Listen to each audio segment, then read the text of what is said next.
How y'all doing in here? We're gonna get us a little conversation going. It's gonna be a lovely little time. What we talking about?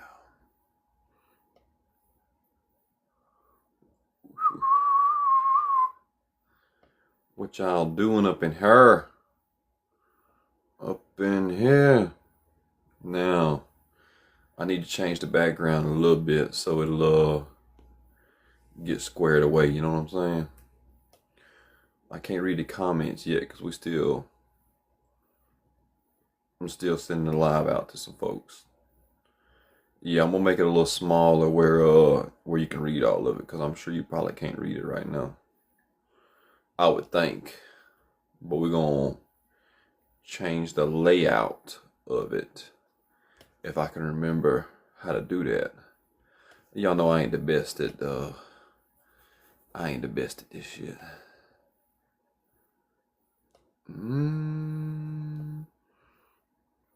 I appreciate it. Yeah, y'all send the heart me, send the love, send the support. Here we go. Here we are. I found it. Dang, it still cut it off a little bit on this Android. But yeah, we here after dark, you know. I was gonna spend the night out on the town, but I mean, it's tough. It's tough. If you ain't outside before the sun goes down, it's hard to get out after the sun goes down. You know what I mean? And then I got out this morning and was canvassing, helping us to get a woman as a mayor, you know? So I just don't know how much more outside I had in me, you know? Outside I had in me, yeah. But I made a video that was important that I feel like is, yeah, appreciate the heart me's, the love. Terrence, see if there's stickers in there. Cause I tried to upload some stickers the other day, and I don't know if it happened or not, to be honest with you. I don't know.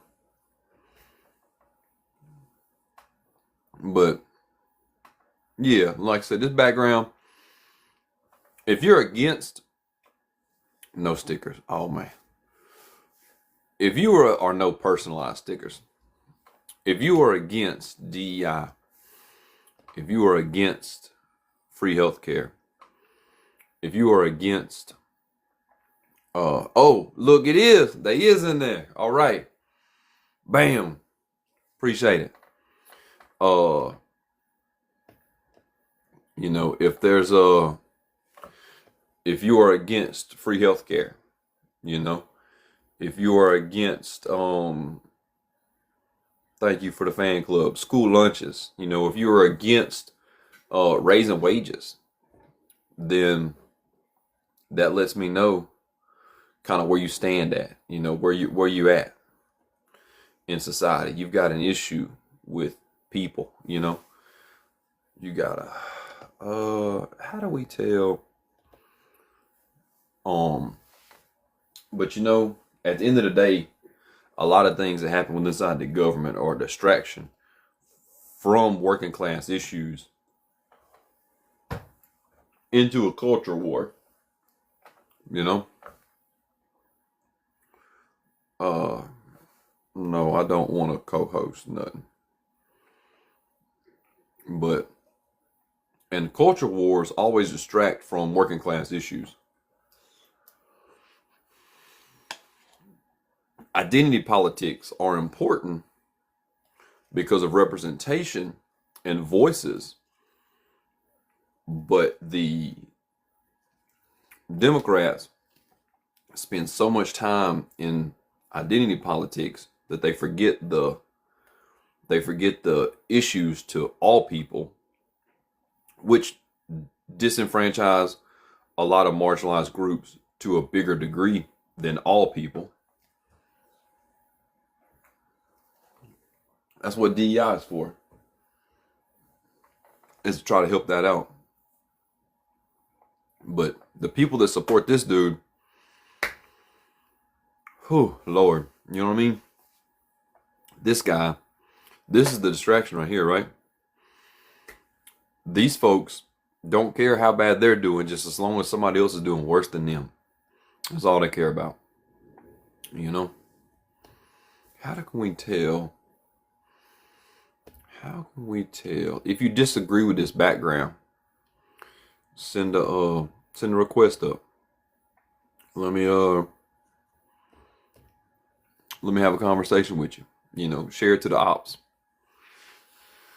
Let's see if somebody can support this. You know, if you think that old Charles Kirk was an outstanding guy, I got news for you. The only thing he was missing from his rhetoric was a white hood. You know, that was it.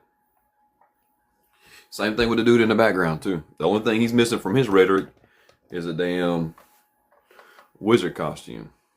A grand wizard costume. Yeah. Yeah. Can't see shit out of this thing. That's what that guy.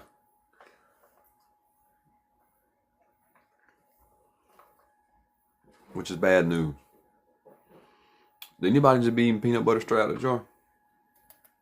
Gotta have that Jif, son. Had that good stuff. But yo, all the rascals might be stealing this is. Hey, a super fan, is that where you subscribe? Is that what that's called now? Or no? Is it something else? I don't know. I can't ever tell what these things is. I can't keep up with them.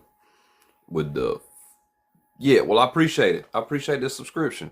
I've been thinking about doing something on the back end, like monetization wise, but y'all know I ain't no good at it. Y'all, I appreciate that 100%. I'm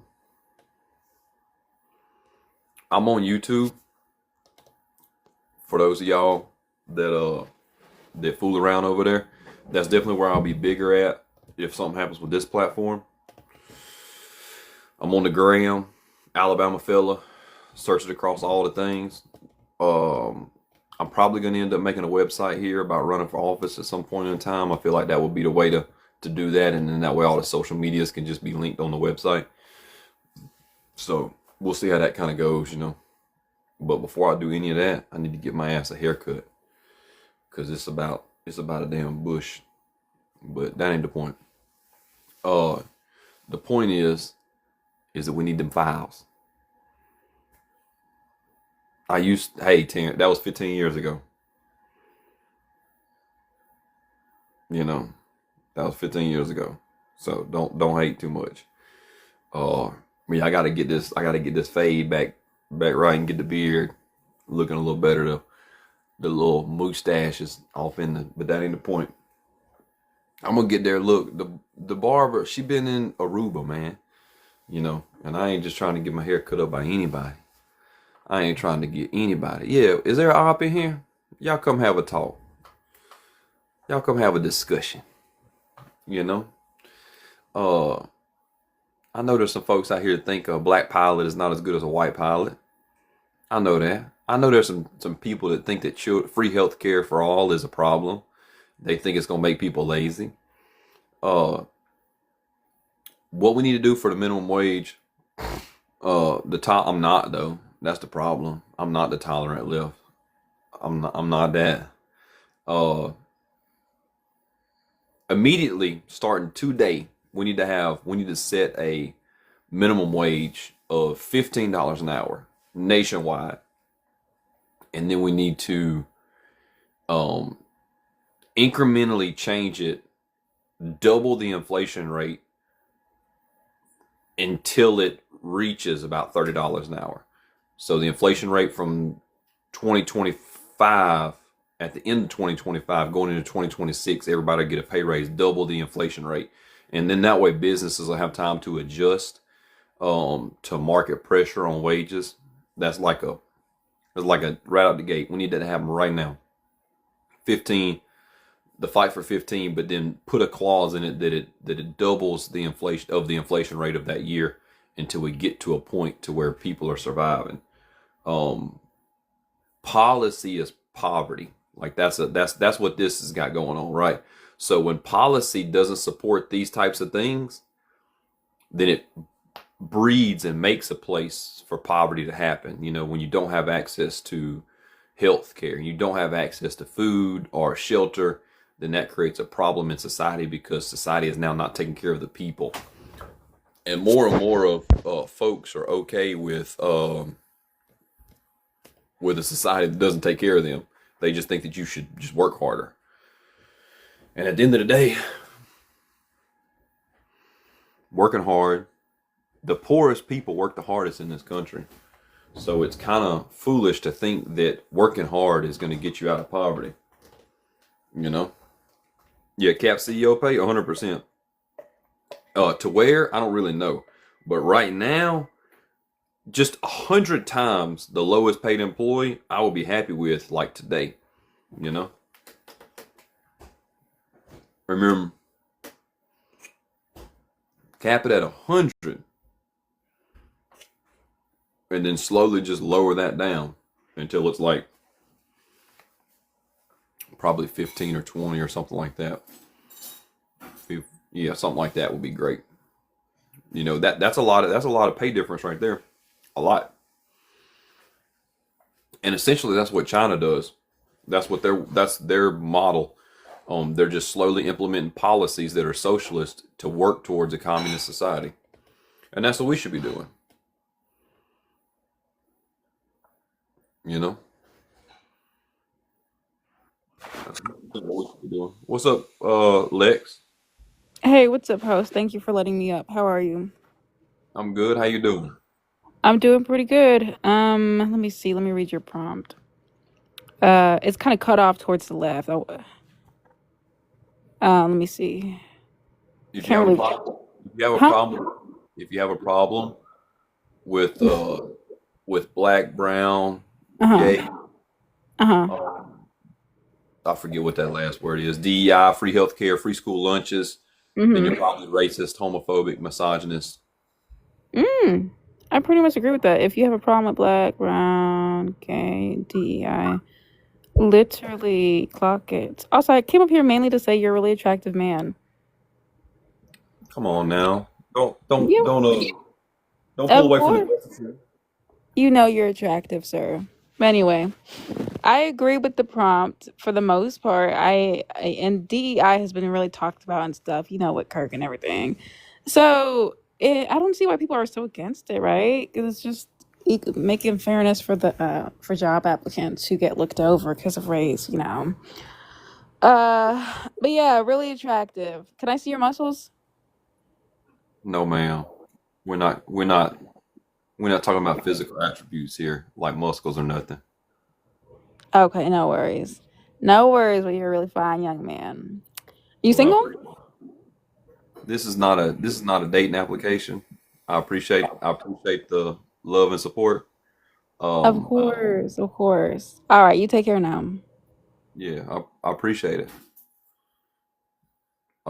Yeah, DI is under attack from conservative people because it's the easy scapegoat of conservative politics. You have to always have a villain. You always have to have a less than. You always have to have a hierarchy of division within inside society. And DEI aims to right that wrong. So that's why it's under attack, because it's easier to say that an immigrant or a black person took your job as compared to you probably might not just be qualified for your job to begin with.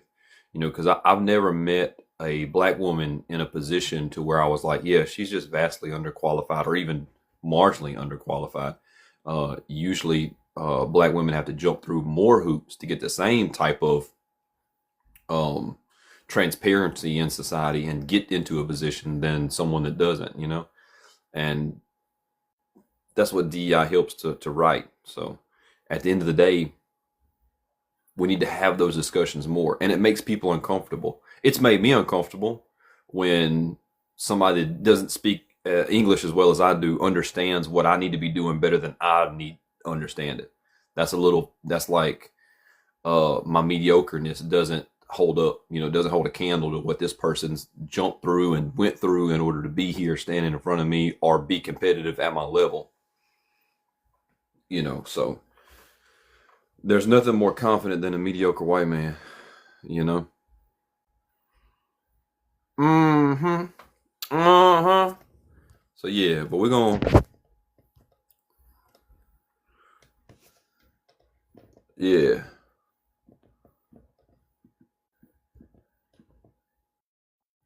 But it's tough to go to, like I said, to come to the realization that society has doubted you, or society has put you in a position for failure, like it has the straight white folks.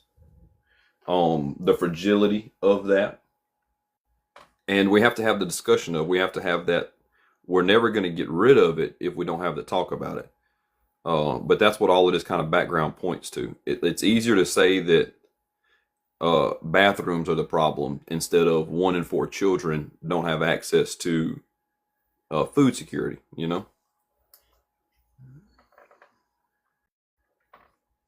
Much easier to say that than it is that, and that's why Dr. King was assassinated. It wasn't because of civil rights.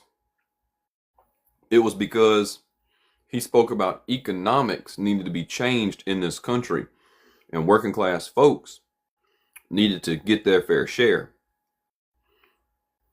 He was on picket lines with garbage truck employees. He was speaking at their strikes when he got unalived by the U.S. government, by the way, by the U.S. government. And that's why him and Kirk aren't even close to the same thing. Kirk aligns with the authoritarian, imperialist, capitalist nature of the United States. And Dr. King was exactly opposed to that and knew that the system was always going to breed inequality.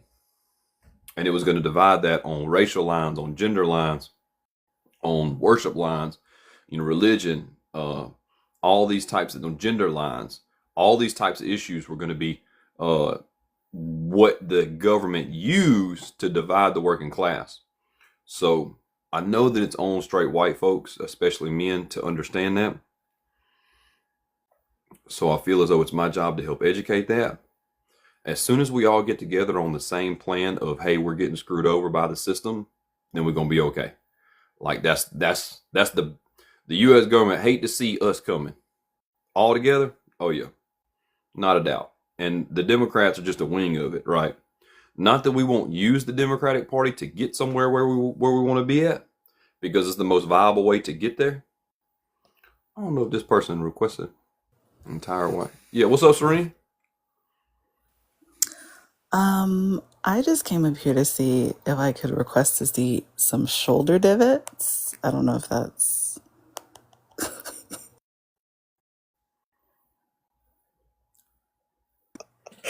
Oh, okay. That's a no. Not You me and getting mean mugged. That's crazy. you That and I is holy moly.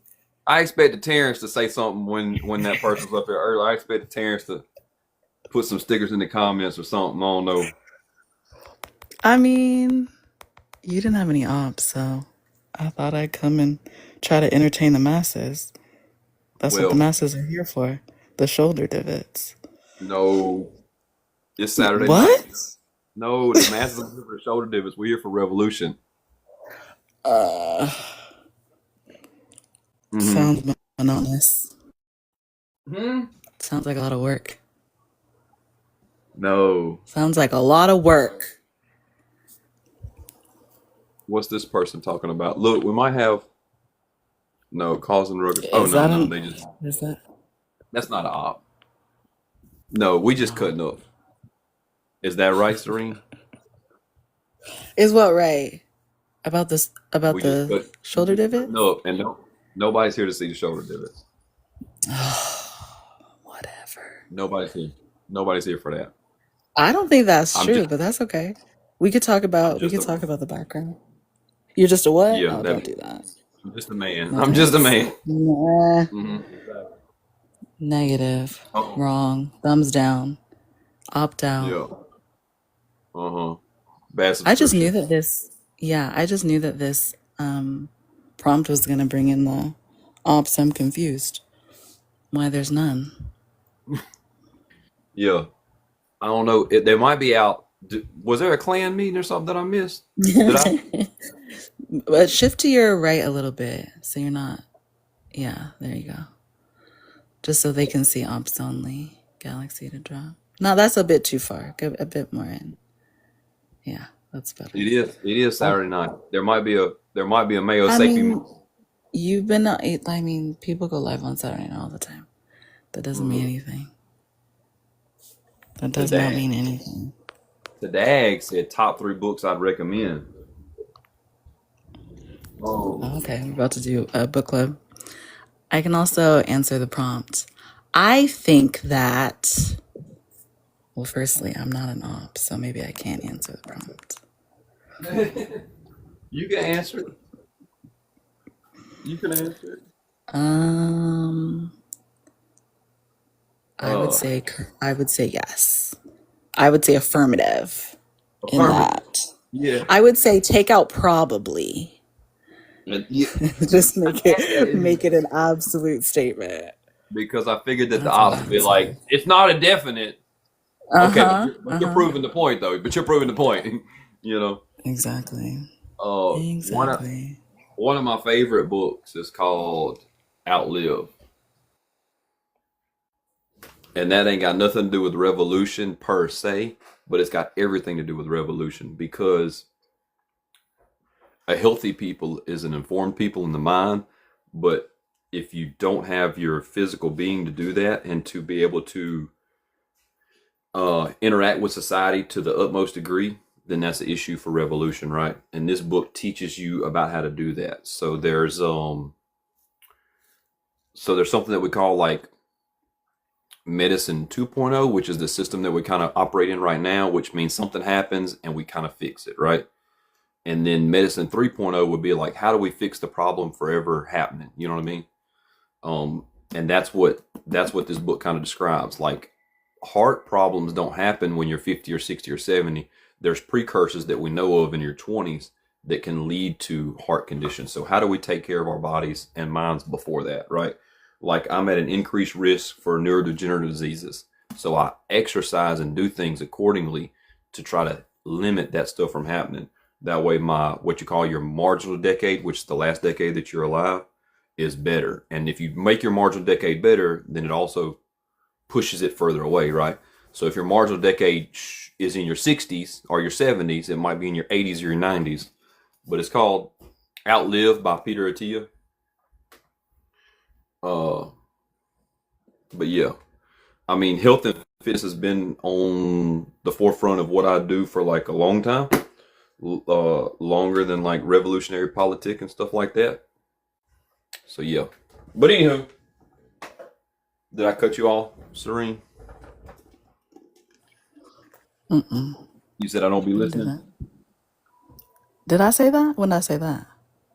I saw it in the comments. Oh, I mean, sometimes you don't be listening. That Mm-hmm. is true. That's a true statement. But most of the time you do be listening. But sometimes, depends on Sometimes what it is.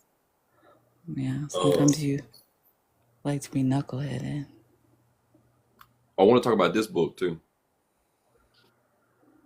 What book? Did you finish that? Oh yeah, Hillbilly Oh, Nationalists, Urban Race Rebels, and Black Power. It talks about the interracial solidarity in the 60s and the 70s, and like how the Black Panther movement didn't get diluted with like white people doing that. The civil rights movement had a little bit of that, but it was Terrence in the comments, but it was about organizing uh, disenfranchised folks, poverty-stricken peoples, no matter what race that they were, in a movement. That's why Fred Hampton ain't with us no more, is because he was one of the orchestrators of that. As soon as you get more and more people that understand that the system of capitalism oppresses us all, then that's an issue for the ruling class. That's why they ended that movement. That's why there is no Rainbow Coalition. And this book kind of talks to that. and it talks in that.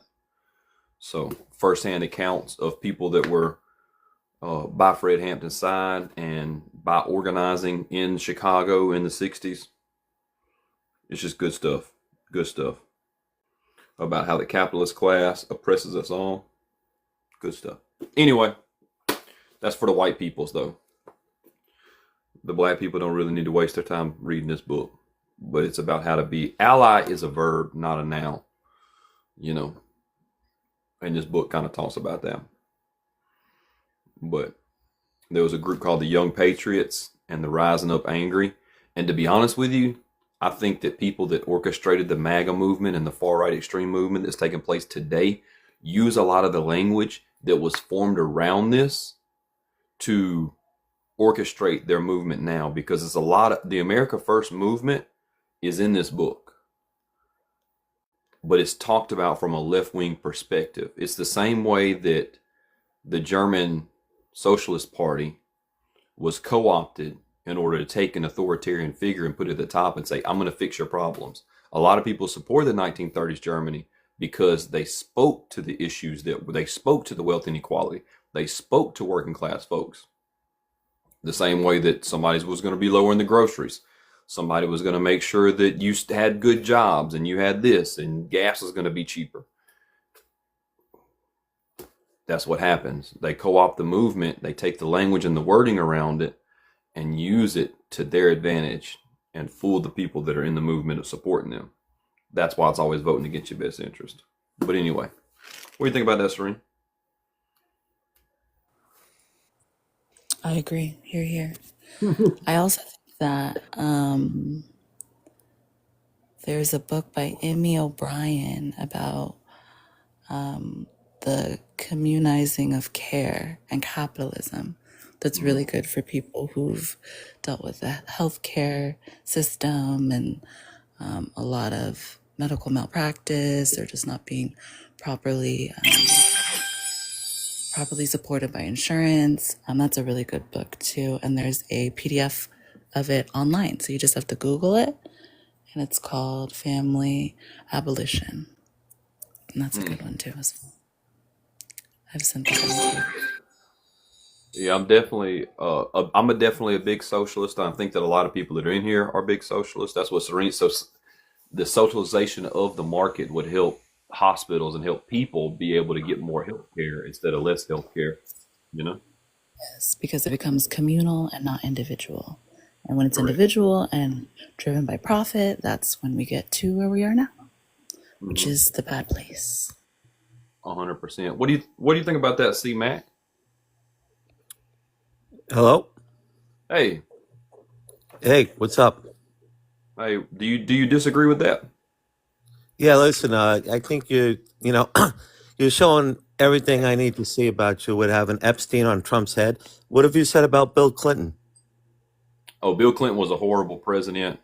He was also a white supremacist upholder. He was racist. He caused a lot of issues inside of the system of enterprise and exchange inside the United States that hurt working class people. What president do you like? None of them is my favorite one. So you're just out there criticizing from where you are, but you don't stand for anything. What do you stand for? I stand for the rights of people. The rights of people. Okay. How are your rights being infringed right now as we speak? There's plenty of ways that people's rights are enfranchised, but it probably depends on what you think is a right and what you think isn't a right. And that would probably be a definition that we disagree on. But me not having access to adequate health care at the best possible way that the richest nation in the world, in the history of the world, can offer, that's a right to me that's being trampled on. The way that I can't live in the society without my forced participation in labor to the degree that it is not needed in society, that's my rights being trampled on. And not just my individual rights, but my community's collective rights. So black and brown people, so gay people, so trans people. My daughter doesn't have the right to health care that I have. That's an issue to me directly, because any country that stamps on one people's individual rights is a direct threat to my rights and liberties. And you probably don't agree with that, but that's my answer. No, what countries are more ideal with healthcare, and explain to me why they are better than what we are in this country with healthcare, and why do people from Canada and come here for better healthcare?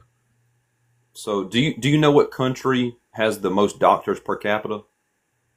I don't know. I would assume Sweden or per capita. I'm not sure. I'm not sure that answer, but I'm asking you this: what country has a better healthcare system, and why? Cuba has the best healthcare system to date.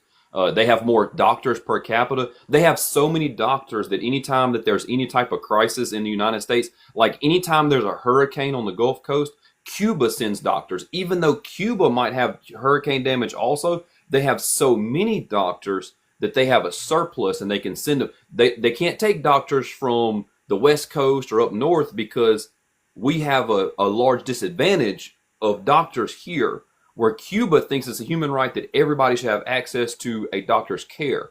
So the way that they implement that is even rural people in Cuba have better access than people in a city in the United States.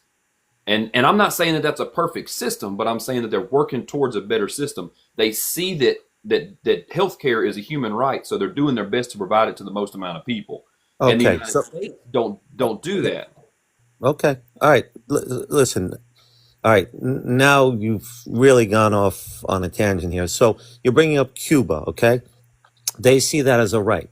So why is everybody trying to leave Cuba and come here if they have such a good healthcare system? So, because apparently we have much greater freedoms here as a country than Cuba. To compare us to Cuba is, I know I have Cuban friends that live down in Florida. They hate that country, Cuba. It's a socialist. You heard about Fidel Castro, how many people he killed, right? And you're talking about Cuba with their healthcare system? I mean, come on. You got to Well, do better than that. first off, unalive, right? And then secondly, an individual person disliking a country is not saying that the country itself is failing all people.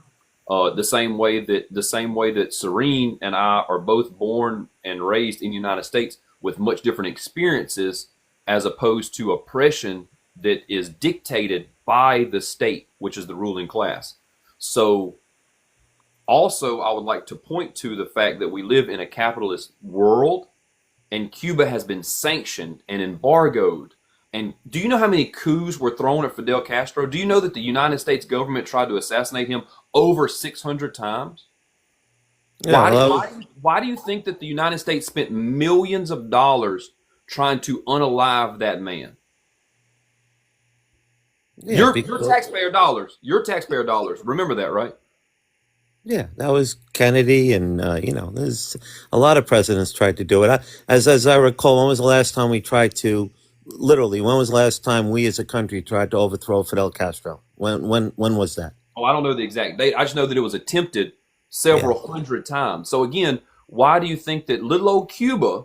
You asked me, like, why is Cuba so good? And I'm gonna say, why do you think the big old United States thinks that Cuba is such a threat that they need to put sanctions and embargoes and trade restrictions and all sorts of stuff on Cuba, and then try to unalive the leaders instead of just being like, hey, Cuba, do your thing. If you want to be socialist, be socialist. We don't care. As long as you trade with us fair, we're good. Why do you think that is? Why do you think that was such an issue to the United States government?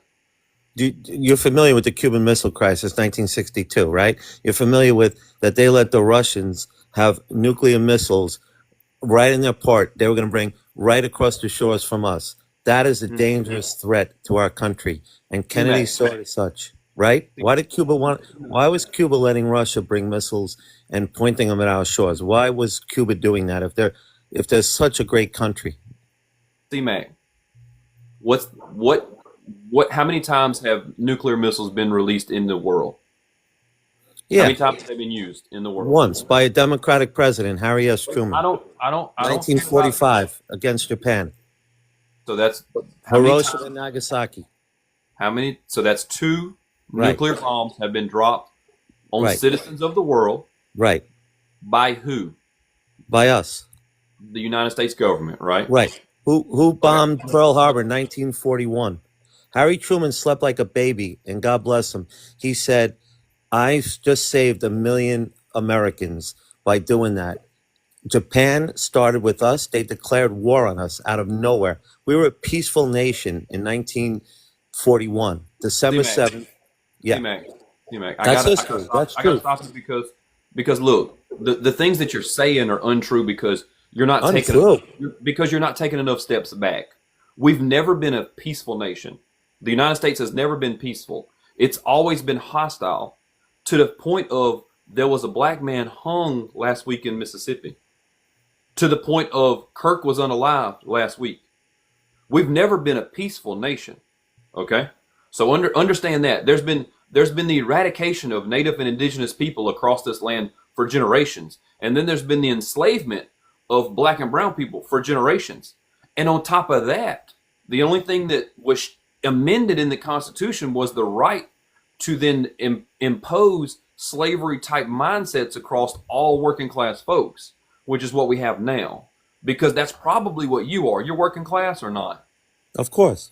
Okay, so that being the case, you want to talk about it. You've brought it up several times about Democrat this and Democrat that. Again, the embargoes and the sanctions that the U.S. government has used to try to play big boy and try to show imperialism all across this world in many different conflicts takes away from why don't we have health care? Why don't we have a better health care system?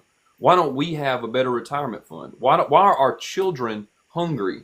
Why do we have these? Why are we having a discussion about bathrooms instead of a discussion about working class folks getting their fair share of the pie? Yeah. Well, right now, how if you're an able-bodied American and you want to find a job in this, we have, how many jobs we have that go unfilled in this country. So if you really want to work, you can work in this country. That's how we were raised in this country, the American work ethic. Okay, and I'm very proud of it. Listen, like we said, America's not perfect. It's been said, but it's the best. It's better than any other place being run right now is America. People kill to come to America. We have 350 million people. Why do 350 million people live here? See, man, you're just telling a story. First off, you have American exceptionalism, and it's been bred into you, and it's been shoved down your throat. And I got it. You know what I'm saying? Like 100%. Well, Like I'm speaking the truth, though. I'm speaking the truth. I know the indoctrination that you have, right? And But you're indoctrinated. You're indoctrinated. If I told people, logical people, what you said about Cuba and their healthcare system, and you can't explain to me why Cubans are dying to get into this country. Why doesn't everyone just try to go to Cuba then? Why not? Logically, if you give me a good logical explanation why people don't leave this country, if this country's so bad, why aren't they going to Cuba? Why aren't they going to all these other countries? Why do does you know everybody come here? do you know what an expat is? An expatriate? Yeah. Do Okay, you know I what that mean, language means? that's someone who's no longer, X means not anymore, right? X. So, They're basically U.S. immigrants. They're U.S. citizens that immigrate to other countries to flee, political persecution or economic viability within inside this country because they've either raised themselves up enough to be able to afford to leave the country, or they just leave because they know that they'll never be able to have equity and equality within inside this nation. So again, but you're not answering the bigger questions. A lot of people come here because the United States steals from third world and global South people. Over 4 million citizens, and that guy's one of them. You know what I'm saying? Like they had to leave the country because the country wouldn't provide for them as U.S. citizens because of capitalism. So the United States also does a lot of work to make sure that they are the global power. And that being the case, it disrupts and creates hostility and hostile environments of in other countries and forces people to move because there's no resources in that anymore. Do you know that GDP used to be like national GDP or country GDP? I can't remember the name of it, But what it basically did was it tracked back to the country of origin the product, the domestic product, and it was very quick to realize that there was a wealth inequality going on with what was produced in countries to where the profit margin went. And so at the end of the day, that just shows the sanctions that the United States puts on other countries in order to continue to exploit them for wealth. And it's the same thing that they do to the U.S. citizens too. They just might do it to a lesser degree than they do it to other countries.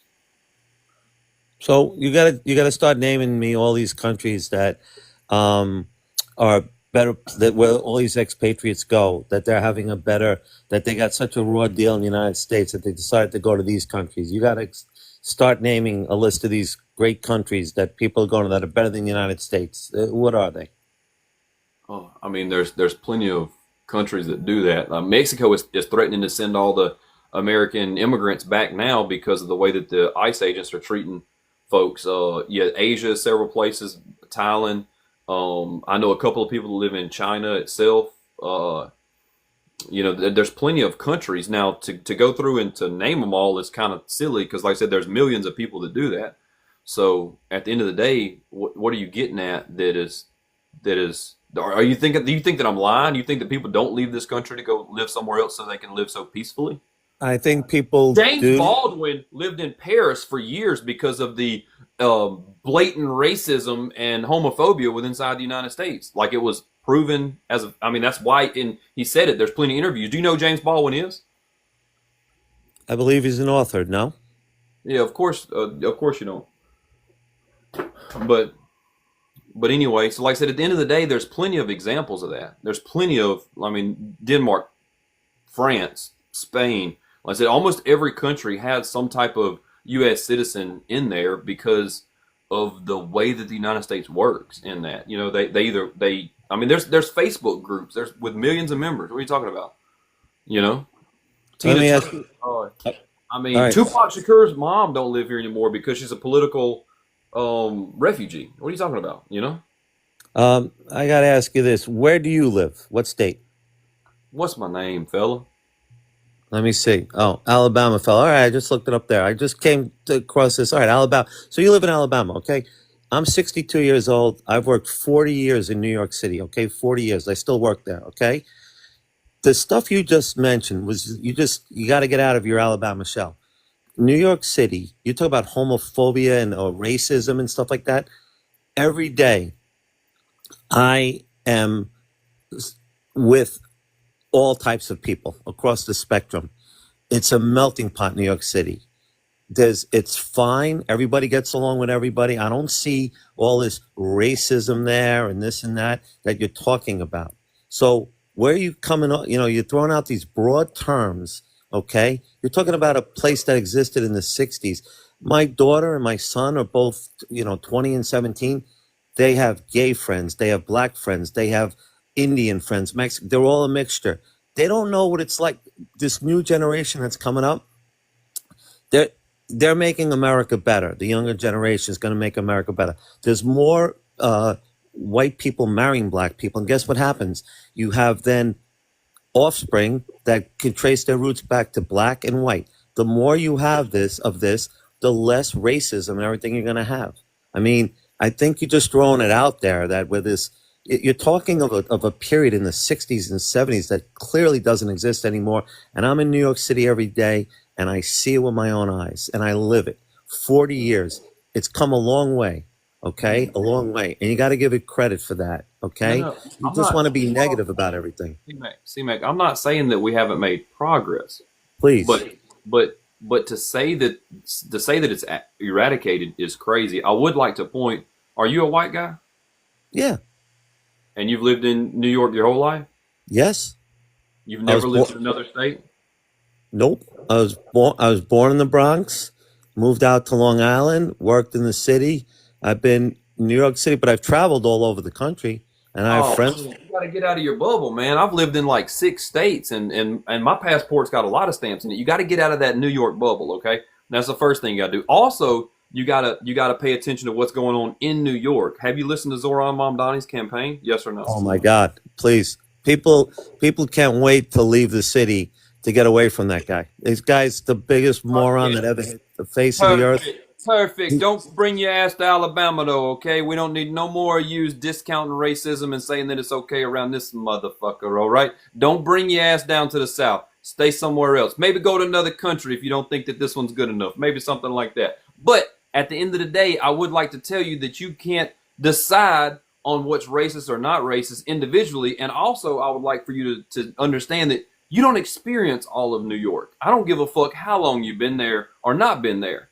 Because New York is a big son of a bitch. And I remember like 2 years ago, there were men going around punching women in the face in New York. I remember that explicitly being in a situation. So to think that people don't experience misogyny in New York is a different story. I could guarantee you that I could pull someone from New York that has a whole lot different lived experience than you do as a 60-something-year-old white guy. But I do agree with you saying the new generation is going to change this country for the better because they aren't as racist. They aren't as homophobic. They aren't as misogynist as the older generation that won't listen to the younger generation and say, hey, actually, the way that you were raised is harmful because you're 60 something years old. That means if you weren't born into it, you were at least raised by people that lived in a segregated country. That meant that you could discriminate people legally per the Constitution and per the laws. Those are the people that raised you, C-Mac. I don't give a shit what you think. But that's the case of what it is. The same way that I was raised by a mother that was born in a time where she could not have a bank account without a men's signature when she was born. She couldn't buy a house by herself. But I grew up in a house that she bought by herself.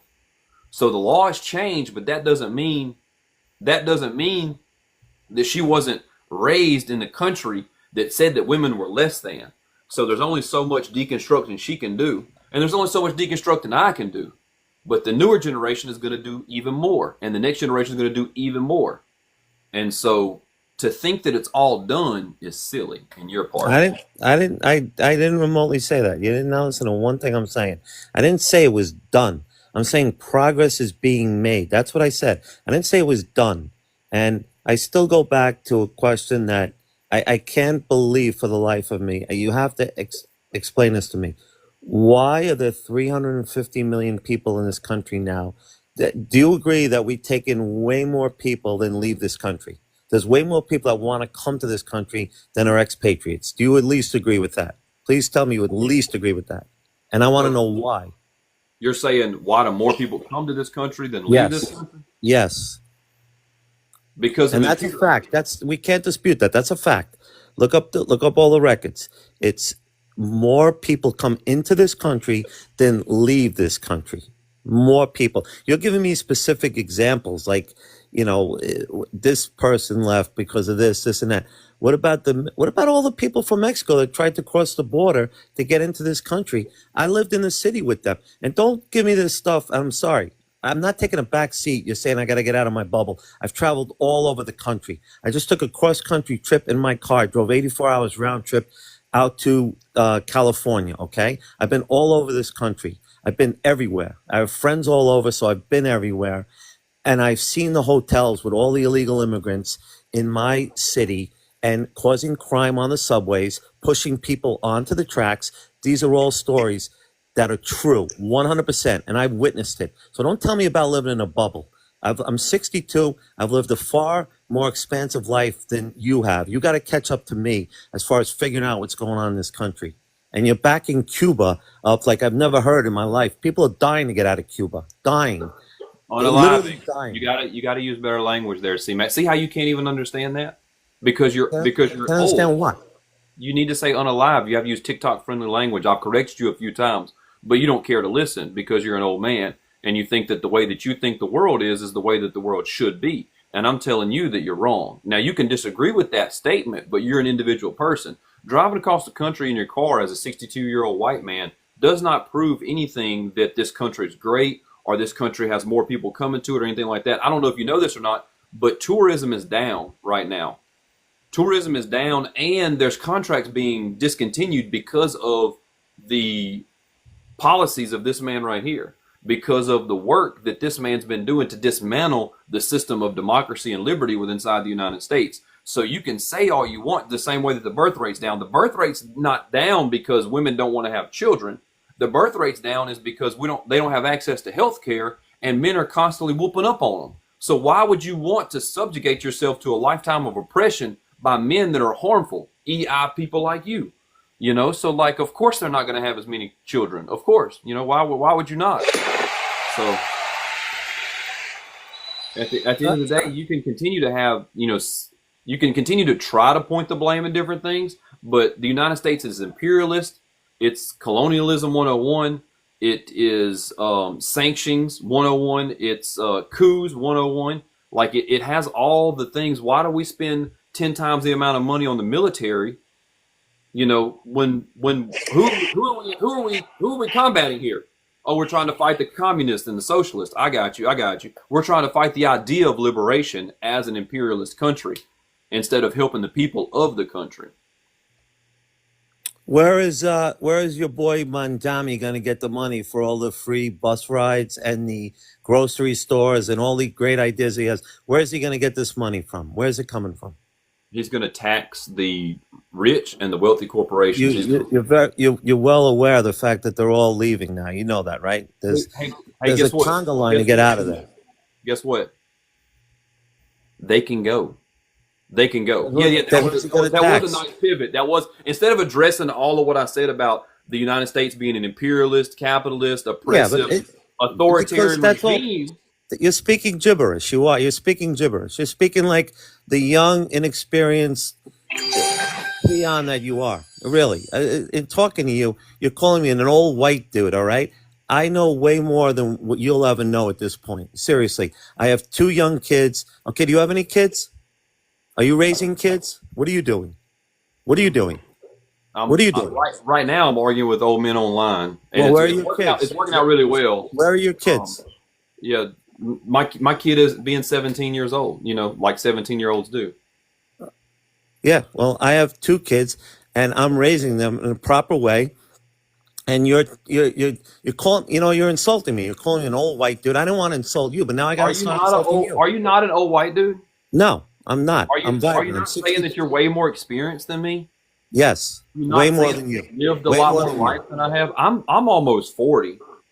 So I mean, if you're saying you're so much older and so much wiser than me, then yes, I am. I could tell. Anyone that thinks Cuba is a better place, okay, because of their healthcare system, there's something you gotta really start getting out there and finding out why people want to leave Cuba left and right.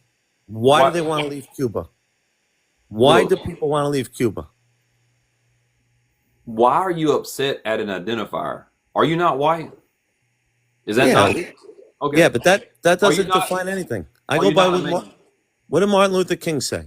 He said, "Never judge a man by the color of his skin, but the content of his character." That's what I do. I don't judge people on the color of their skin like you do. Mm-hmm. You're judging me because I'm white. No, I'm not judging you because you're white. I'm judging you because you're racist, homophobic, and you're a bigot. I'm homophobic. How am I homophobic? You just happen to be also a older straight white dude. And I mean, are you LGBTQIA plus? Wait a second. Where are you getting that I'm homophobic? My daughter's best friend. Okay. C-Mac. I'm asking you, are you LGBTQIA plus? I'm supportive of them, of course.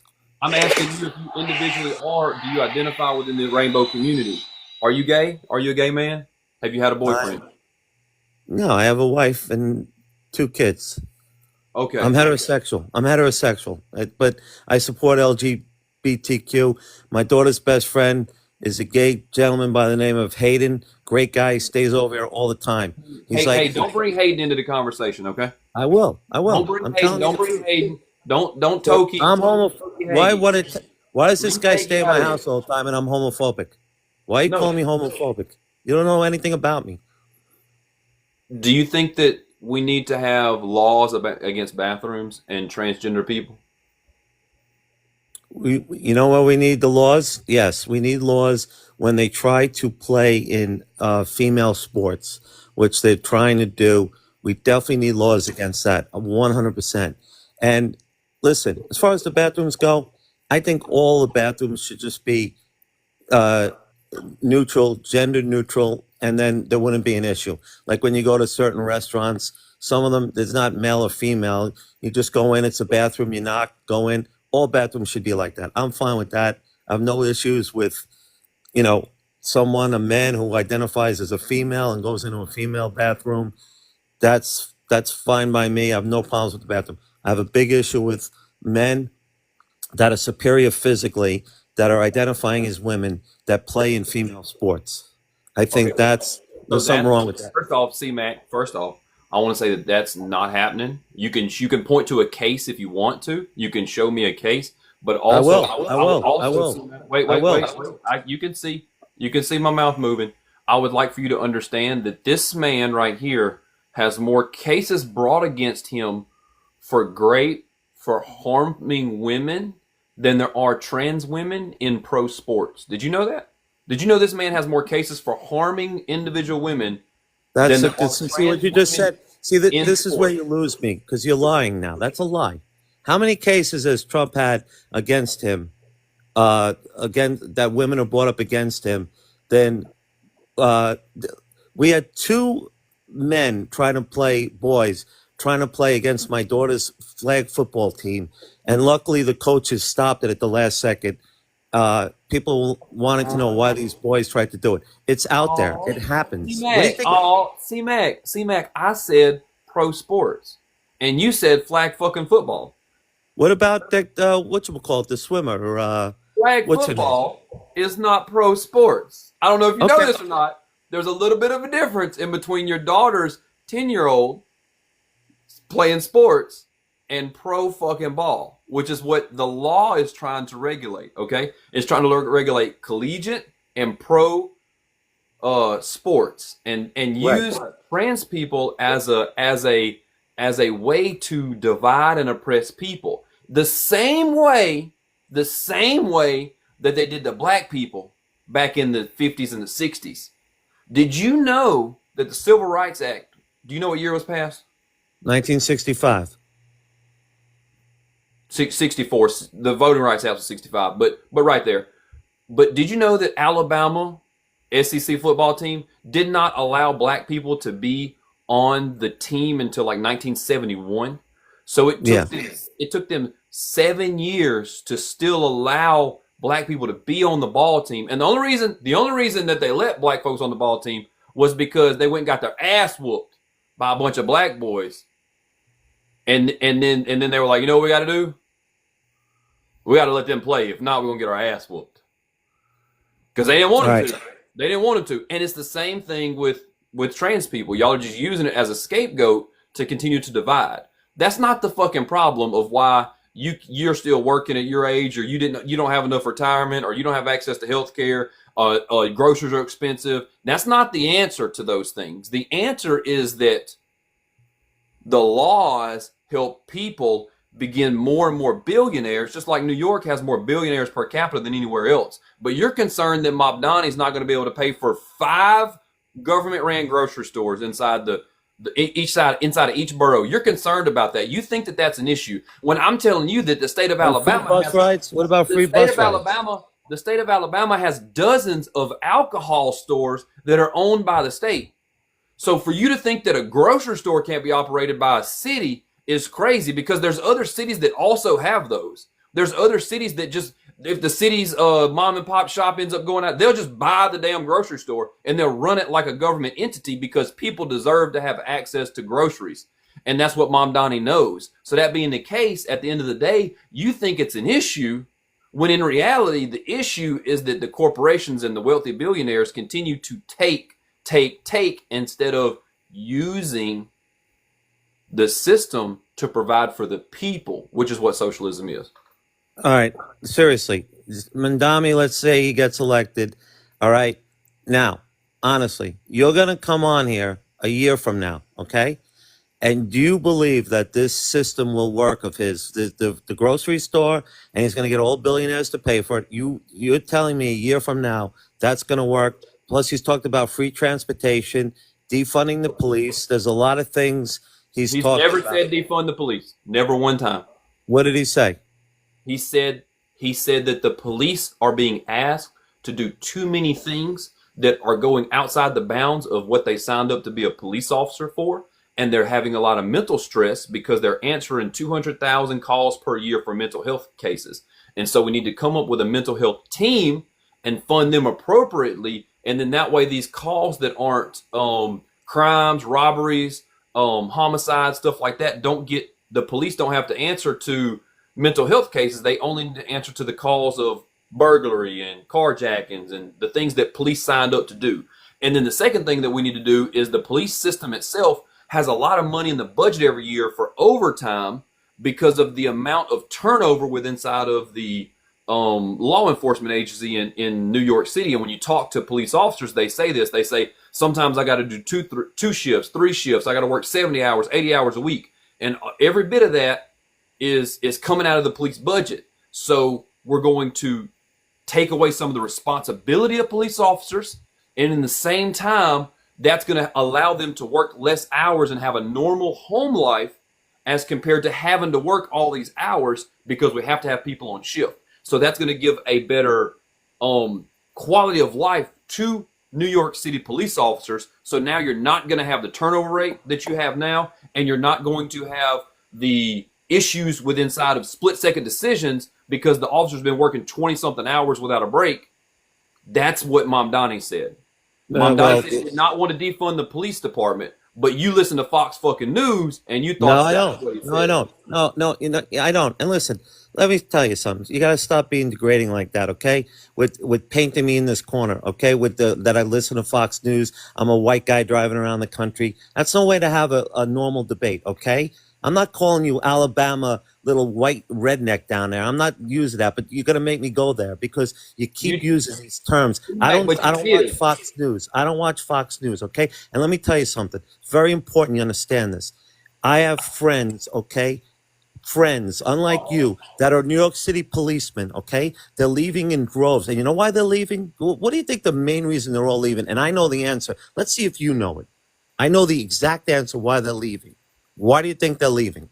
Retiring in droves. You tell me. Let's hear it. Let's hear it. Did you ever hear something called no cash bail? Have you heard of that? About arresting people and then they're back out on the street committing crimes? It's not worth it anymore. They're done. And you know what? If you want, come with me. If you ever come up to New York City, you come with me and we'll go to Grand Central Station where I go every day. I commute through it and I talk to policemen all the time there. They'll tell you. It'll really open your eyes as to what's going on and how they're fearing that Mendami gets in because he's all for no cash bail. It's been the biggest disaster of all time. The cops all know it and they're fleeing. You know what? Do something.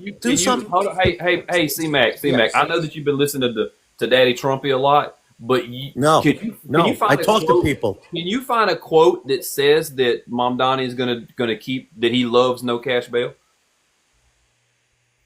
Yes, I can.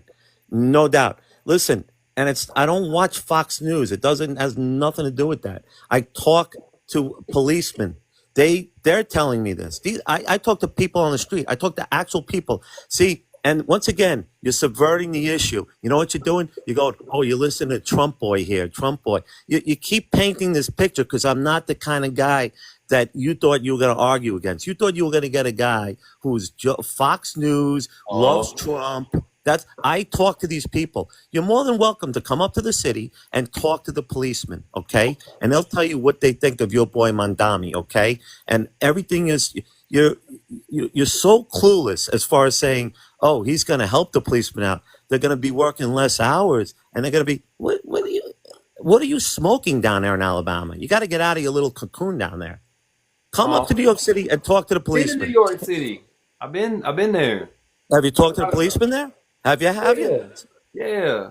You've talked to the policeman in New York City. I would like Amy just said in the comments. Hey, real quick. Hey, I'm here. Like Amy just said in the comments, who's being condescending now? Like I said, you've used that insult a couple of times to think, and you've also ageism when you tried to you don't even know anything. because you're so young, you just ain't figured out yet. You're going to bat When for did I say it? Cuba. I said it because you started with you're a white boy, an old dude driving across. You started with all that. Don't lie. Go replay this tape. I was having a respectful conversation with you, and then out of nowhere, you started calling me an old white dude that drove across the country. You said you got to get out of your little New York cocoon. I got passports to 6 different states. You started with that. Don't lie. You can't have your own set of facts. You started with the condescending. You started it. And now I said, I'm going to start playing the game back because you started with me. I was trying to have a peaceful, respectful conversation with you. And you started calling me an old white dude. You called me, I think at one point you called me a racist or something. You said I was a homophobic. You said, you started with all this. I mean, come on, be No, I fair. didn't. I didn't start with it, but it was the logical conclusion that we got to after you That I was homophobic. said, yeah, That I after was you said the homophobic. thing.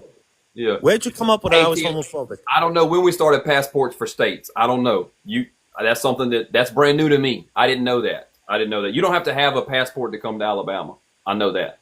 No, You you know. said that you had 6 state. You said I had to get out of my cocoon. You got to replay this whole tape. I remember exactly what you It's said. on YouTube. Don't worry. It'll be on YouTube, and the folks are gonna like it. It's cool. Yeah.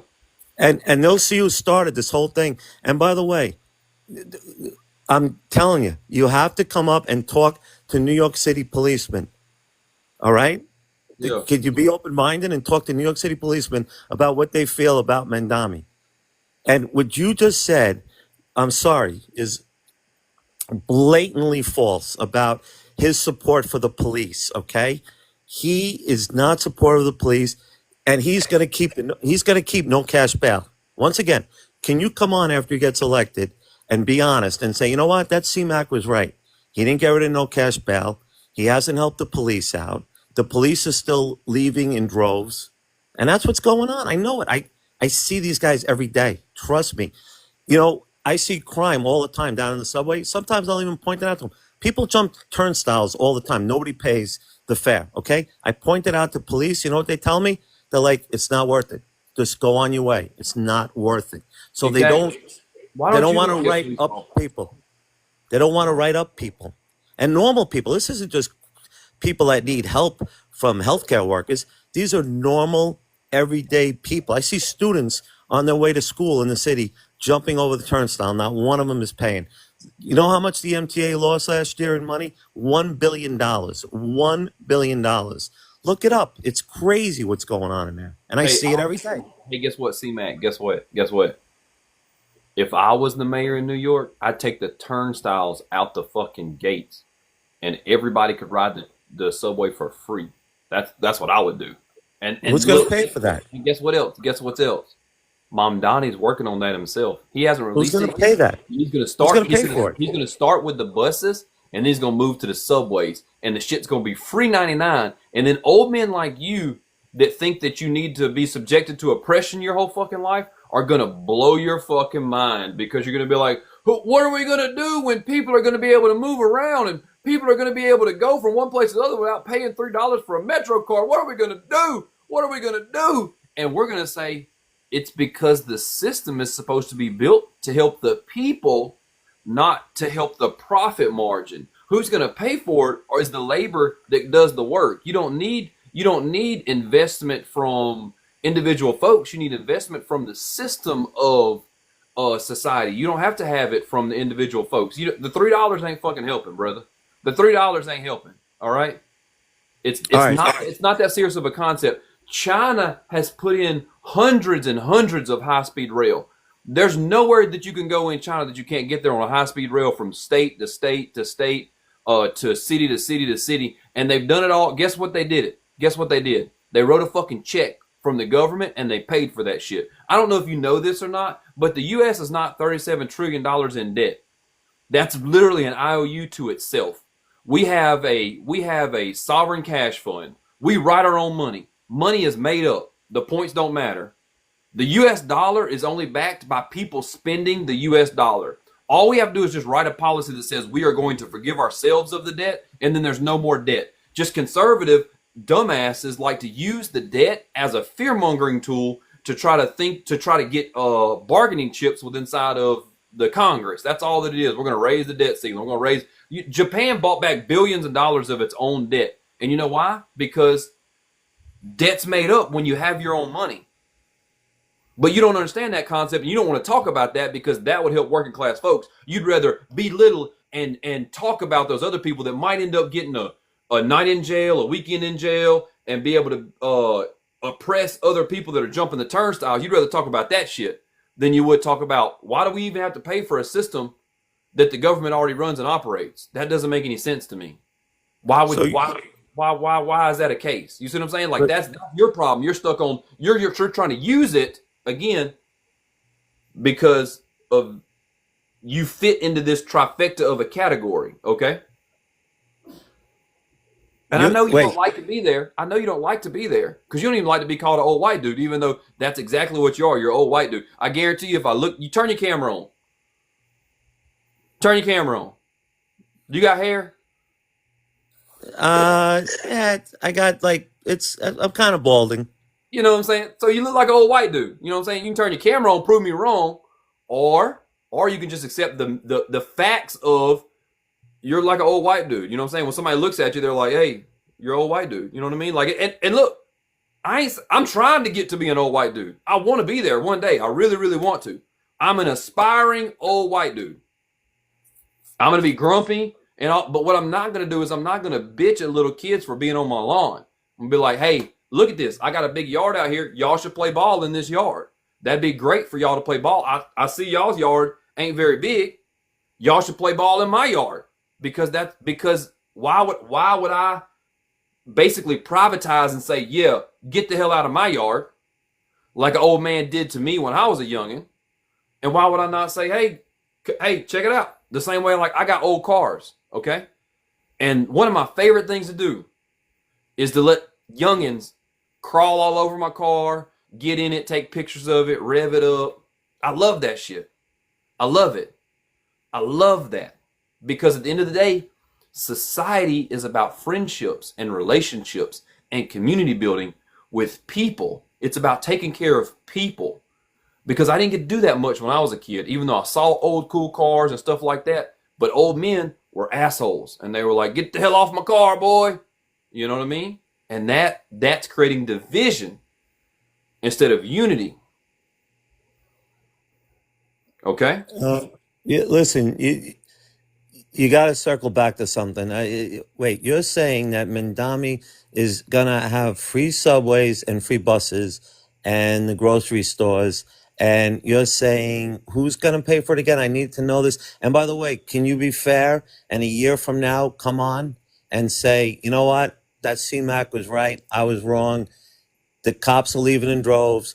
There aren't free subways. There aren't free buses. There's no grocery stores that we can get food. Nothing's more affordable. He hasn't done the job that he promised he was going to do. Would you be fair with that? Would you be fair? And if I'm wrong, I'll come on. If he's done every single thing that you said, I'll come on a year from now and go, you know what? You were 100% right and I was wrong. Yeah, you want a pinky promise on that or what? First off, I don't think he's going to make the subways free in a year. I don't even think he's going to get all the buses free in a year. But he's talking about they've already ran one line of buses free, and I don't know which one it is. But they're working on getting all the buses fast and free. And so the subways aren't going to be there yet. Again, especially with inside this capitalist market, you can see what kind of hateful, bigoted things that this guy says about Mamdani and about his policies that are helping working class folks. So Yeah, he's not going to get all that done in 1 year, but he's going to continue to try to move the ball towards a more socialist society. But by all means, I am very much a critiquer. And so if anything in my politic is wrong, I love to address it. So for you to think I've got 100,000 followers on here and I'm on the gram and I'm on YouTube and I've been on this shit. See, Matt, you won't even turn your camera on. So for you to think that I'm going to go somewhere if my policy is wrong, it's late at night and I got a couple of people over there. I'm not, whatever. I'm I'm not turning on. Listen, I'll tell you You this. don't want to get clowned on. I got you. I feel you. I'm okay with that. I don't want. I would not want to get clowned on either if I come up talking the rhetoric that you've been talking, because you're already getting roasted a little bit in the comments. You know what I'm saying? So like, I got you. I wouldn't want to turn the camera on, and I'm not I saying. But what consider I'm it. saying. But what I'm saying I is the difference consider it an between. honor. I consider it an honor. I consider it an honor to get roasted by the clowns that follow you. I consider it an honor. I would be very upset if any of them agreed with me. I really would. I consider it an honor, and I love Trump. By the way, he's doing a great job. He's kicking ass, and you were 100% wrong about the whole police thing with the no cash bail. You were wrong about that. I made you eat your lunch on a lot of stuff here tonight, so I feel very happy. And yeah, You think that you made me eat my lunch? Oh, totally. I destroyed you in oh. this. I got you to say that Cuba was a better place than the United States. That it's a joke. You go out. You don't know why 350 million people are coming to this country, and you're bringing up. 350 million people are not coming to this country. There's not They're in even this 350 country. million They're in people this in country. this country. Yeah. Then what? How about all the people that came illegally in from Mexico? 12 million came in. Okay, when your main man Biden was president, and they all came in from the Hey, border. C-Mac. Look, let me tell you something. Yeah. Fuck Joe Biden. Wait. So you're saying fuck Joe Biden? I guarantee you voted for Kamala Harris, though, right? Hey, guess what, C-Mac? Also, fuck Harris because she's a capitalist. So the She, only person you like is Mandami. That's your favorite candidate, right? That you see a great future for this guy, right? yeah, I see a great future for Mamdani because he's going to be able to open up the window to talk about more socialist and communist, revolutionary politic ideas. That yes. Now Harris was the lesser of the two evils, and I helped campaign for her, and I helped Oh, try to you get did? all. Oh my God. Yeah. Oh, And oh. Game, set, now, match. now, because she was the lesser of the two evils. No, she Now was that by doesn't. far the worst of the two evils, by far. And that just tells me that you're in the shallow end of a very deep pool, and you can't get to that side because you think that the Democrats and the Republicans are vastly opposed to each other. And I'm telling you that those two are like best fucking buddies. They're in bed together. They are close. They're thick as thieves. Okay.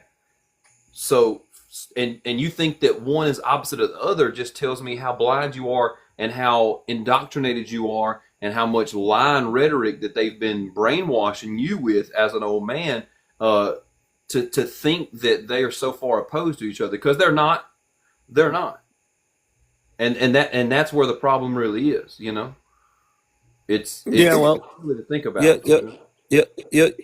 Do you have any examples of when communism has worked anywhere in the world? Seriously, that has worked. Communism. So I would like for you to define what communism is first. It's when the state runs the majority. They own the apartment housing. They own the housing. They control the transportation. Like your boy Mandami wants to do. Tell me where that's worked. Okay, that's not what communism is. Okay, you tell me what communism is. Enlighten me. Yeah, communism is when there is no state, there is no money, there's no separate classes. Everyone in society is equal. Every single person. Not saying that every single person does the exact same job, but socially and economically viable, they're all on the same level playing field. So Okay, everyone. when has that worked? When has that worked? In No, what no, no. country has that worked?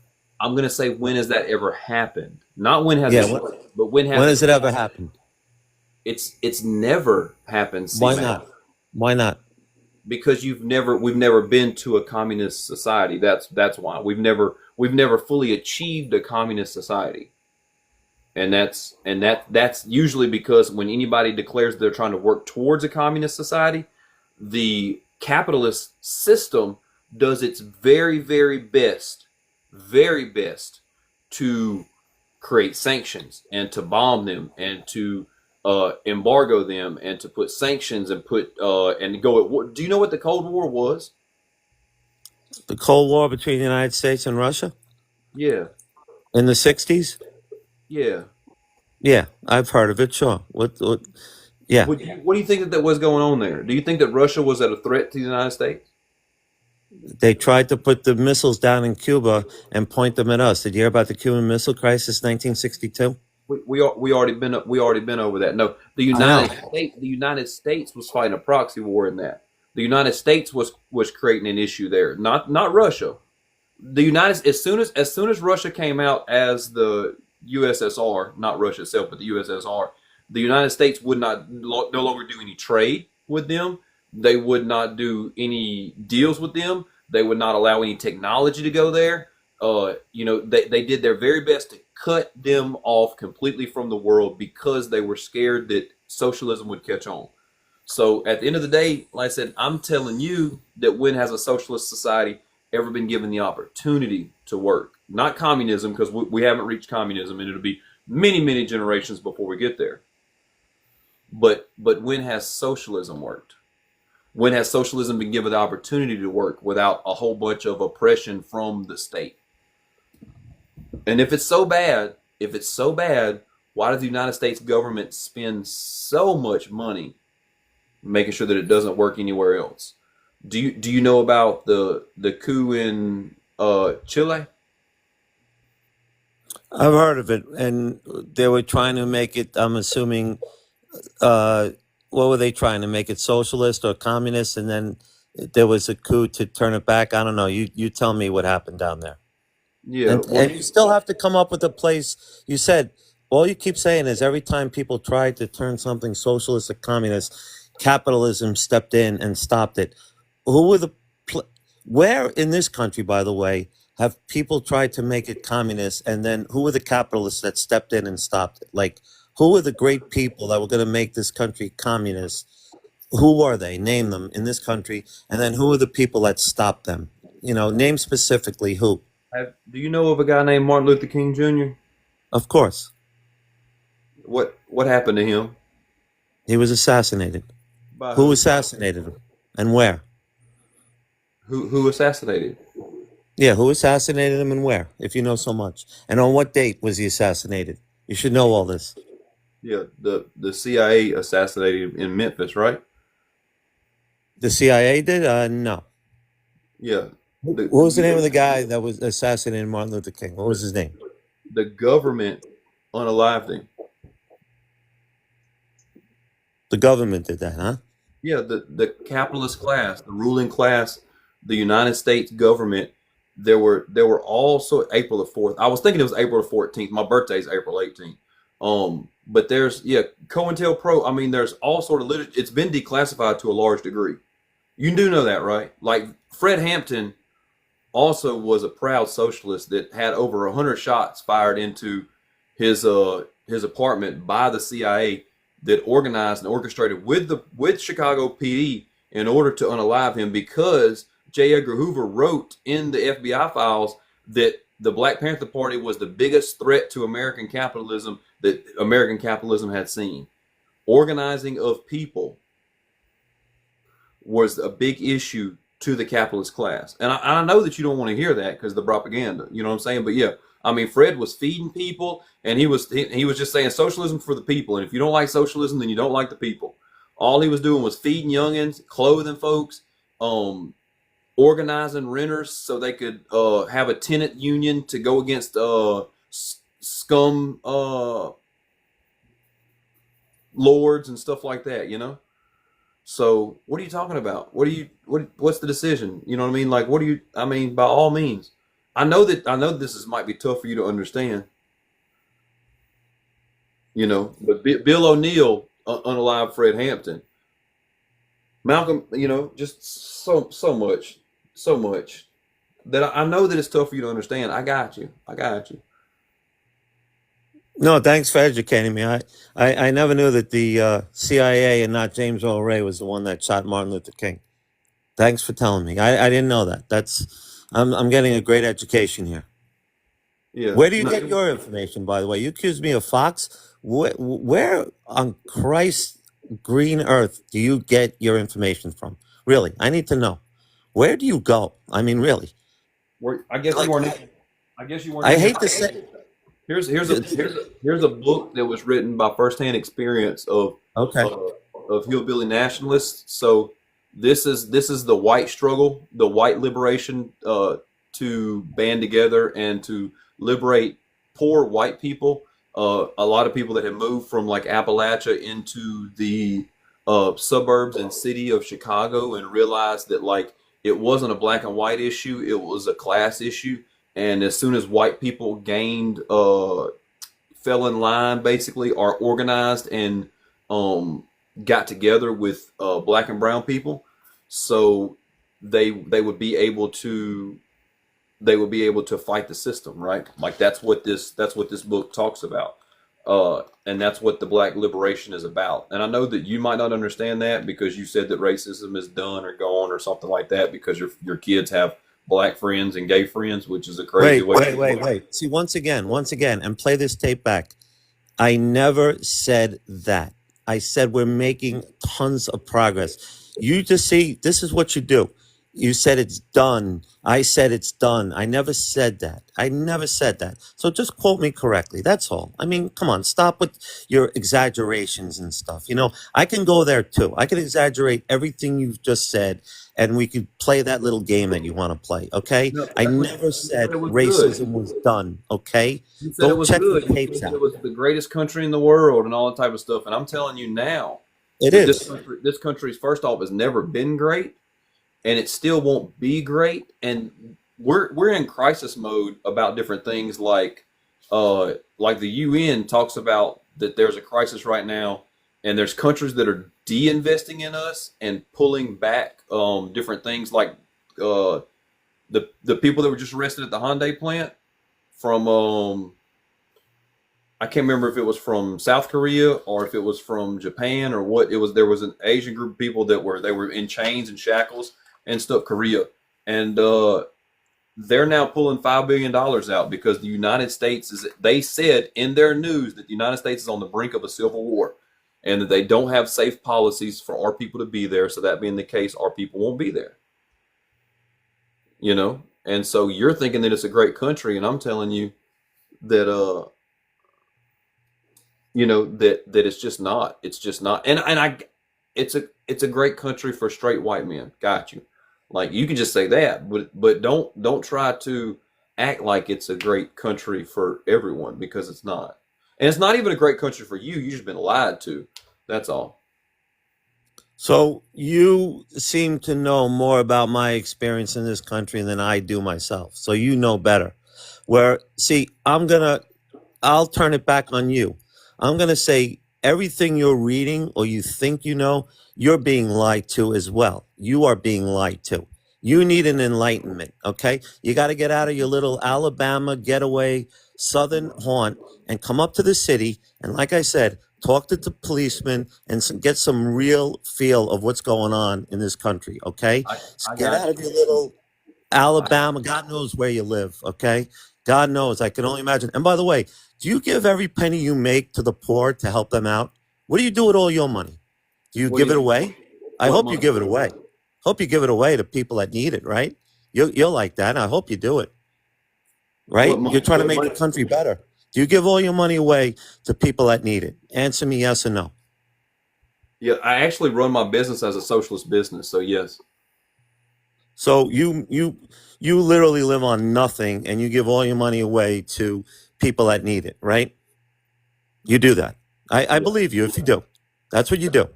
Every penny that comes in goes to people that need it because that's where you're coming from, right? What do you You mean the practice poor? what you preach, right? What do you mean the poor people? Or people that need it, people that need food and health care. Are you helping those people out? I am. You are. Okay. So you're helping people get health care and you're bettering society by giving the money back. You're doing that, right? 100%. Yes. Okay. All right. That's You, good. I but, don't, but do you see Mac? Do you like when those people are jumping the things? You're like, wait, I got $3. Don't jump it. Don't break the law. I got you. Do you do that ever or no? have I paid for people to go through the subway? 100%. No, 100%. no. Not just pay for it. Do you use all your? I'm not going to say all your money, but do you use your extra money to help pay for more people? Sure, of course I do. Hmm. Absolutely. One time doesn't count. You know that, right? Not one time. Not one time. Many a time. Twice, thrice neither. No, I'm very giving. I give to a lot of charities. I help people out all the time. What charities do you give to?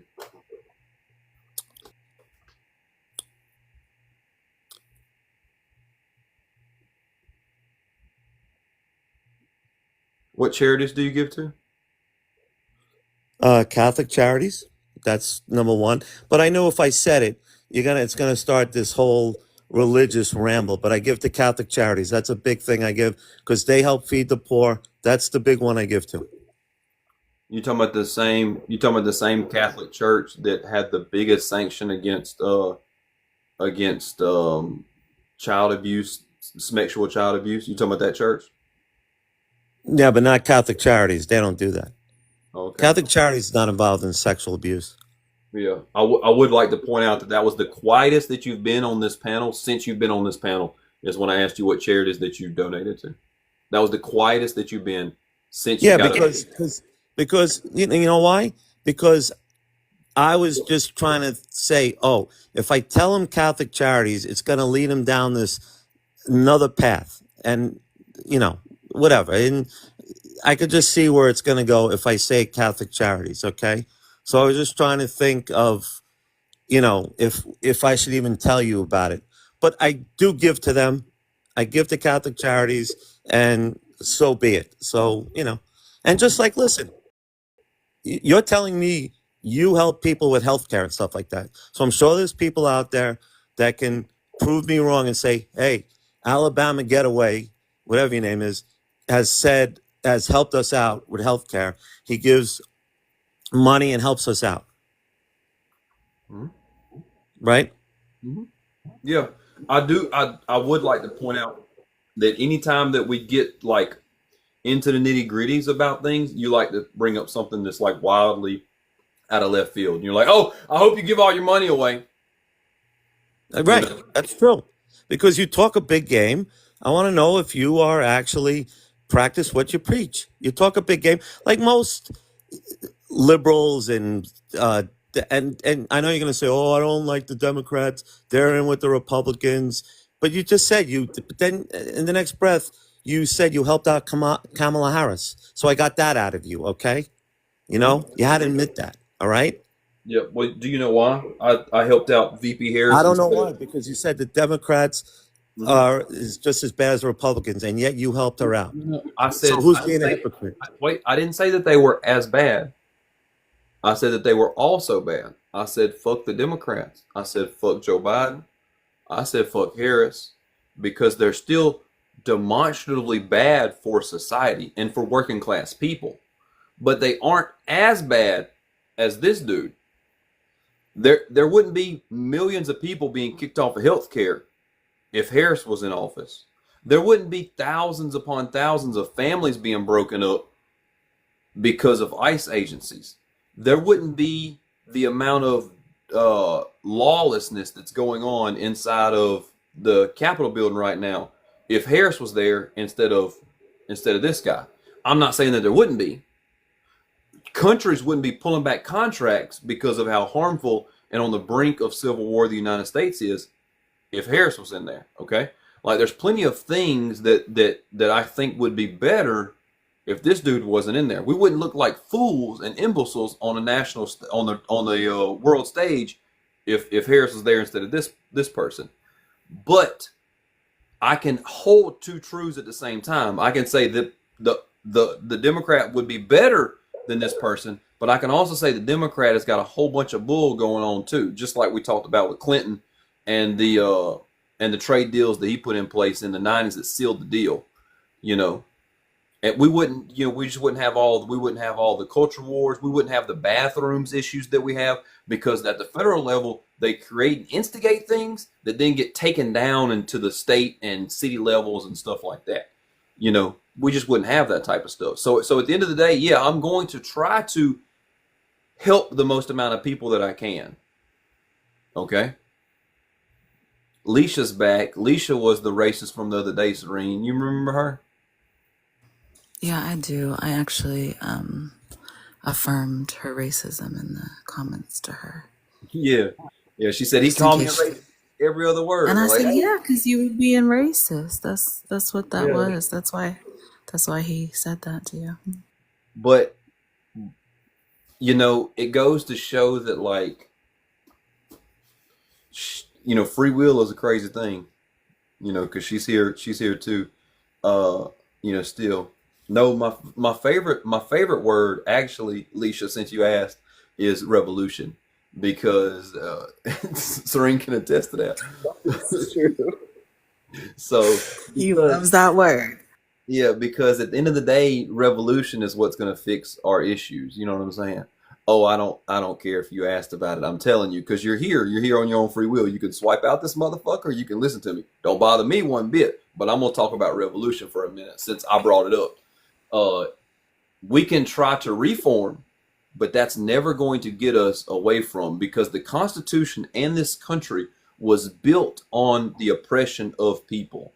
It was built on 3/5 of a person for black people. It was built on the utmost care for private property and not state property. It was cared about the individual laws that go around the privatization of the market instead of the public good for the people.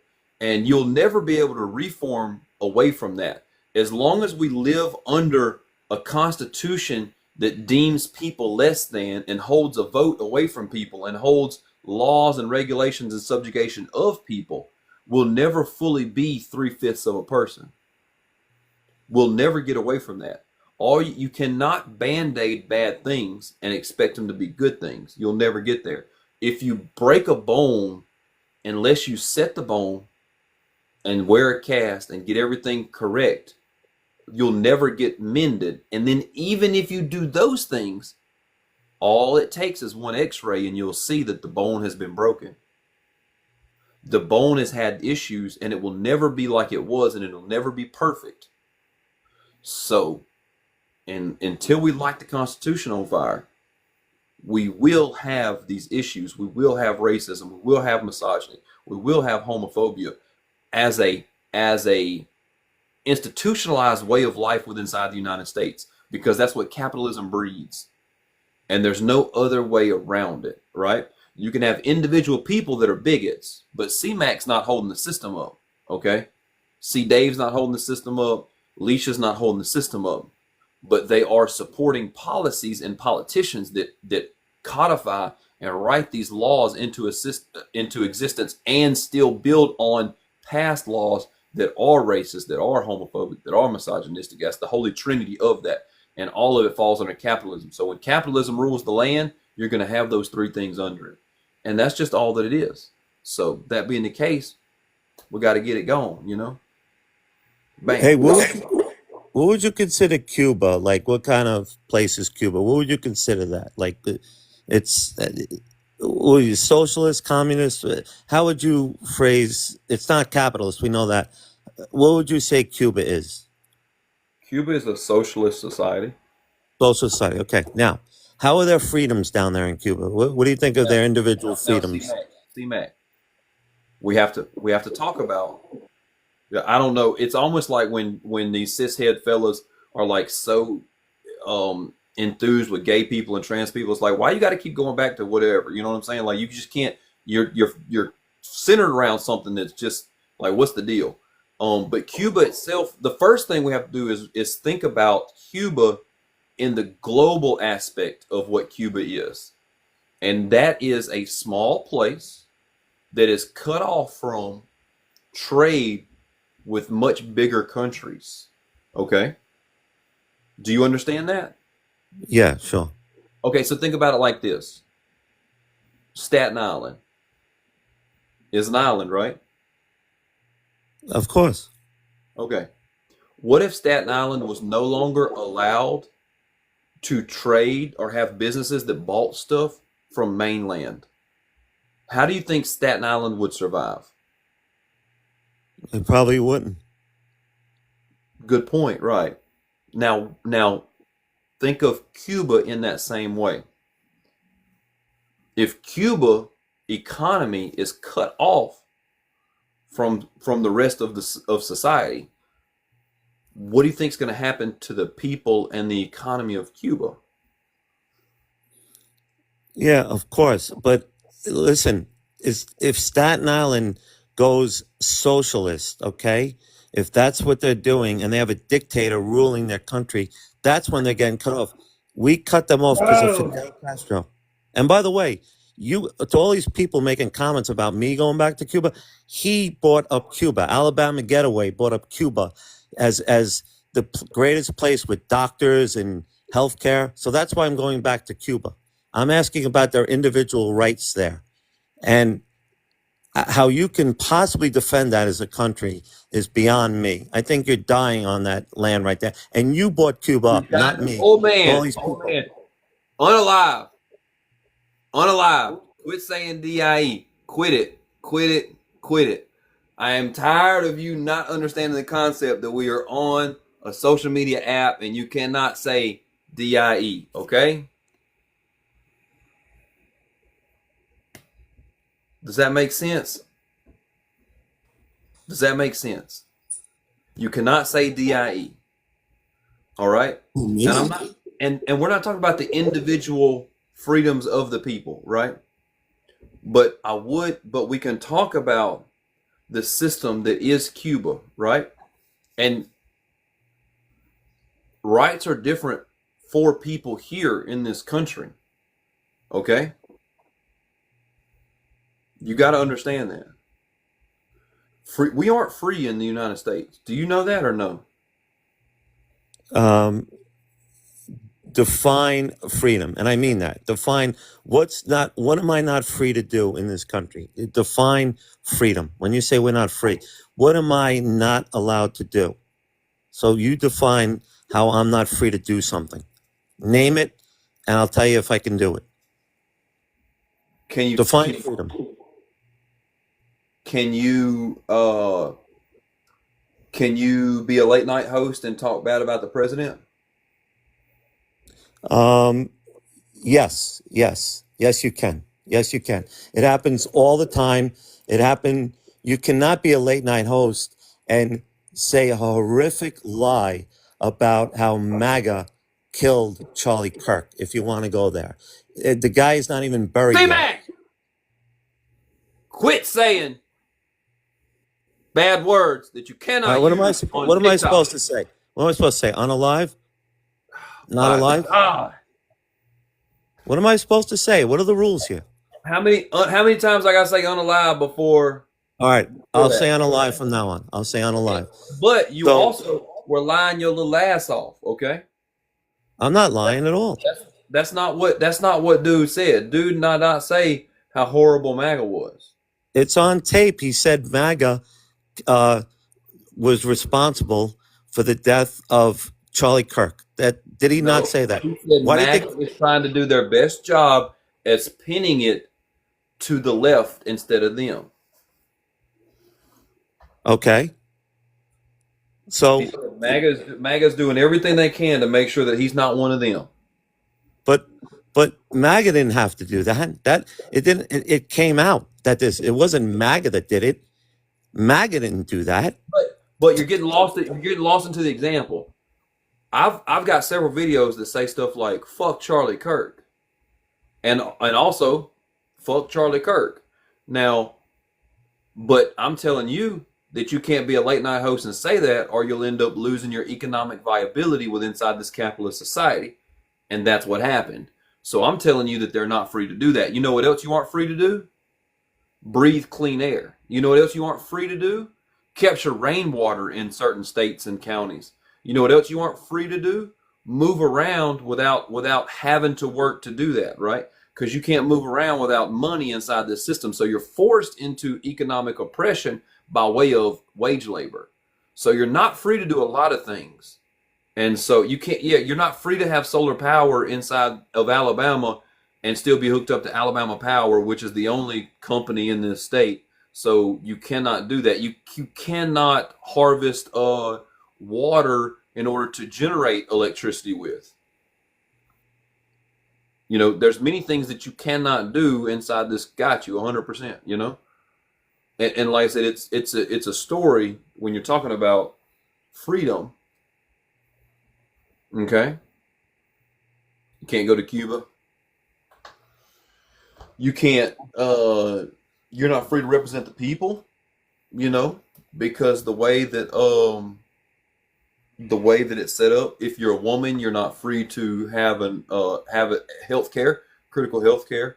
If you're also if you're a woman, you're not free to have your tubes tied. Um, many things like that. So what do you mean? If your name's Trey Reed, you're not free to walk around fucking Delta State University campus without end up being lynched. So what else do you want to talk about? If you have to make a law, if you have to make a law to say that you can do certain things, then that's an implied consent that you weren't free to do those things before. And I would like to point to you the Crown Act, which is a law that says you cannot tell black women what to do with their hair in a professional setting and implement work policies that force them into certain things about their hair. So if it had to be a law written down on paper to make sure that you had that freedom, then that's an implied that it's never been there to begin with, that it was always able to be used as a way to oppress people.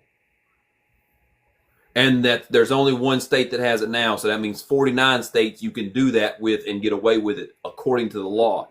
It's the same way that you used to be able to own people according to the fucking law. And then we had to write a law that said, hey, you can't do that anymore. The same way that there was a bunch of women in New York that unalived in a shirt factory because they were locked in because the people that owned the shirt factory needed to make sure that their capital labor was there all the time and that they were able to oppress these women as much as they can, which they only hired women because men cost too much money. So they hired a bunch of women, and then the shirt factory caught on fire, and then they all ended up unaliving. And so then they had to march in the street to get their right to be able to vote for a representative that would support them in getting rights around labor. So therefore, if you had to get a law in place to do the things, that means it's implied that it was never actually yours to begin with. I know that that's tough for you to get there.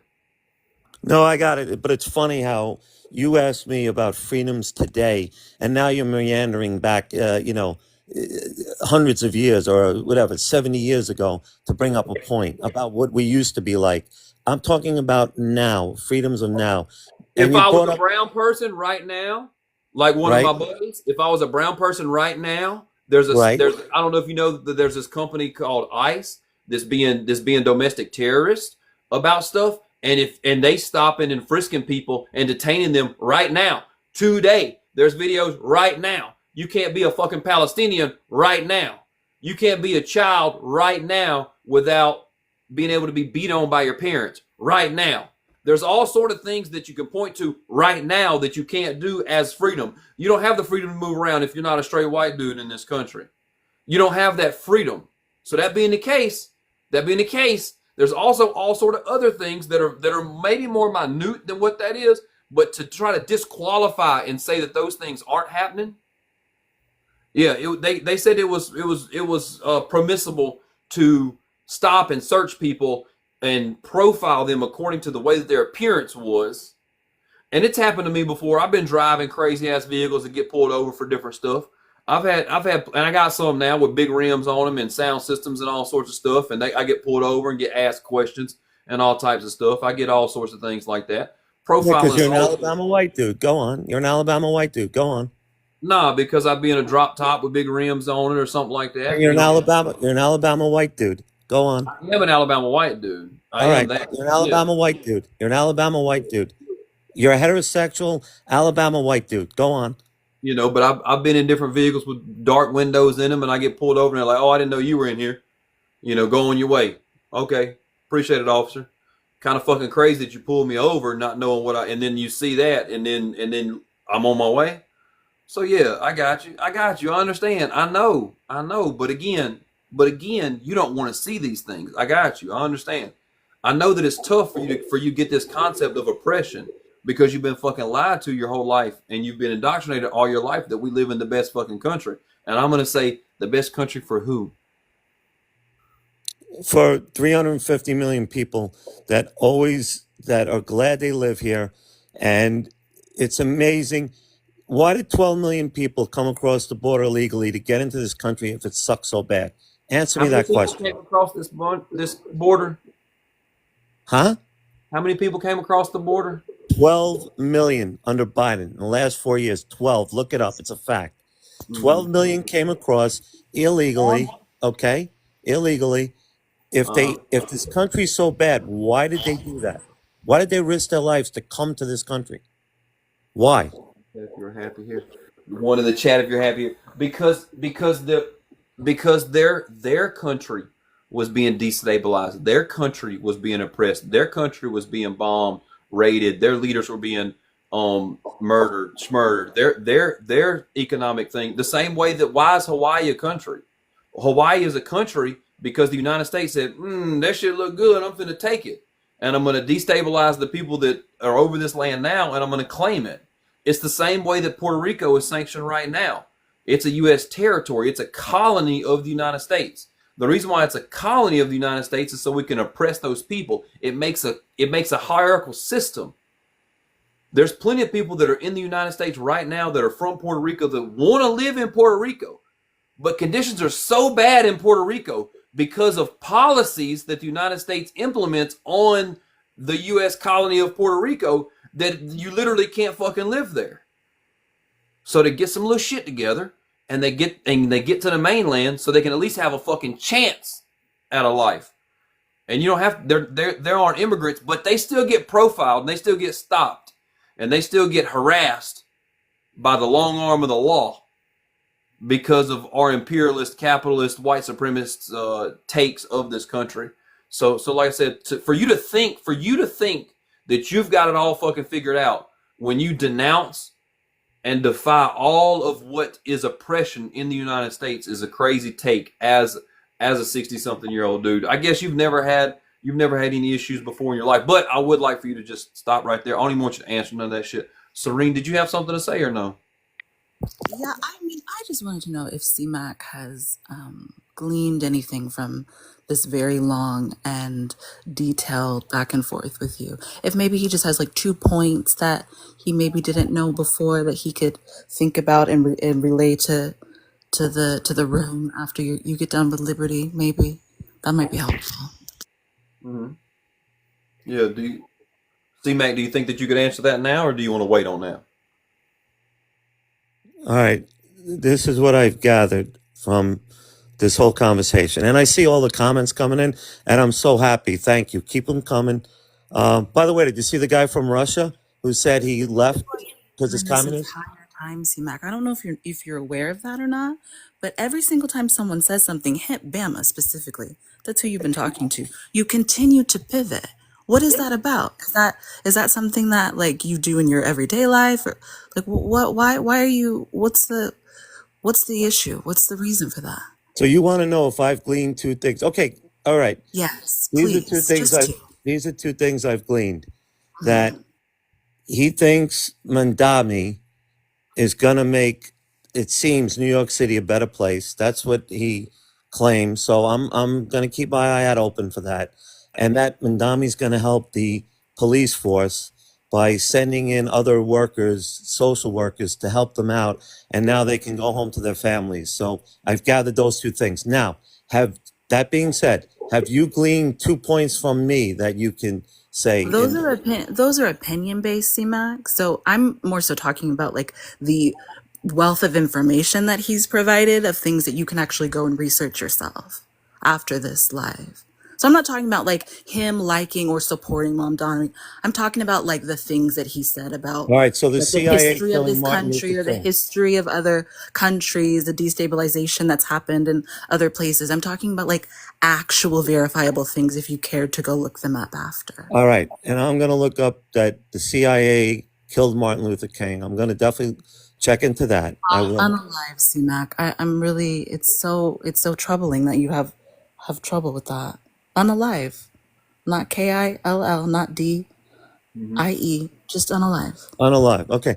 All right. I got to ask this question. Maybe you could educate me. Why is it bad to say that word, DIE? Why is that bad? What am I missing? It's not TikTok friendly language. It can be seen as abusive, so you have to coach your language a specific way. So I have to say unalive. What else should I know? And I'm not being sarcastic. What else should I know? What other words am I not allowed to say on TikTok? Hey, C-Mac. Um, C-Mac, wait. We'll correct you when you say them. But Okay. KILL and DIE, those All are right. two. Those are bad. Those are a couple Okay. that we've constantly corrected you on. But that's not the question. Okay, quit with the you. I swear, you're like a pickleball deflection champion. You could bounce a ball off the wall for hours and hours and hours instead of answering or acknowledging one piece of a crumb of information. A All right. crumb. All right. I'll say this. I'll give you this. And all the commenters are not going to like it, but I'm going to go back to Cuba. You've educated me that Cuba has more doctors than anybody, and they have a better healthcare system than us. Okay. And I'll look that up. That's fine. I'll give you that. he said Now, the first part, but not the second. You know who does have a better healthcare system than us? A free who? one that we Who? pay for? Israel. Did you know that? Okay. Yes. With our okay. So you knew that. So you knew okay, that's good. That you're Right. informed about that. Great. Right. Okay. All right. Yeah. And you know, I got to be honest. What, and I'm asking you this now. Have you gathered anything from what I've said about the New York City cops and the no cash bail? Has that sunk in with anybody? Did I that, don't support your is that opinion. ring as true? Will I you don't support research those. that? I don't support your opinions of those things. I mean, I've looked into what the city force says about things, but again, they're independent things, right? So you can talk to a cop about issues or watch a video about issues, but those are just individual opinions. I don't support your opinion that no cash bail is harmful, and I don't support your opinion that New York City police overall don't support Mamdani. We'll see who gets the endorsement, you know. But I don't say that no cash bail is a bad thing. But and also like the constant aggrandizing of the cops. Like I just have to go talk to them and I talk to them and they tell me, the truth about their experience and like Mhm. that's coming from a very privileged place, Mhm. which is hard to contend with for certain people. And it seems like that might be the case here as well. Yeah. Wow. That is so, wow. I don't even know what to say about that. I I have a know. place of privilege. I'm sure that that's true, CMAC. I'm It sure that is. It is. you're very uncomfortable with the fact Not that you have uncomfortable a certain level of because you live in of because you live in La La Land. I live in reality. You do I live not. in You reality, do and I not. know I do. I know what history is. I know what present You day do is. not. You do not. I know that stop and frisk was done like literally primarily in New York, and was the result of many atrocities that Black and brown bodies have had to suffer. So Under what? I don't Under need what to. mayor? I don't need you to tell me where I live. Under what I mayor? know about a lot of different things. So You don't don't know. you You don't have don't to know. worry about it, C You Mac. you know from I'm afar. from afar. Yeah. Do you think I live on Saturn? On Where do Venus? you live? Do On you have? Mars? Where do you live? It did.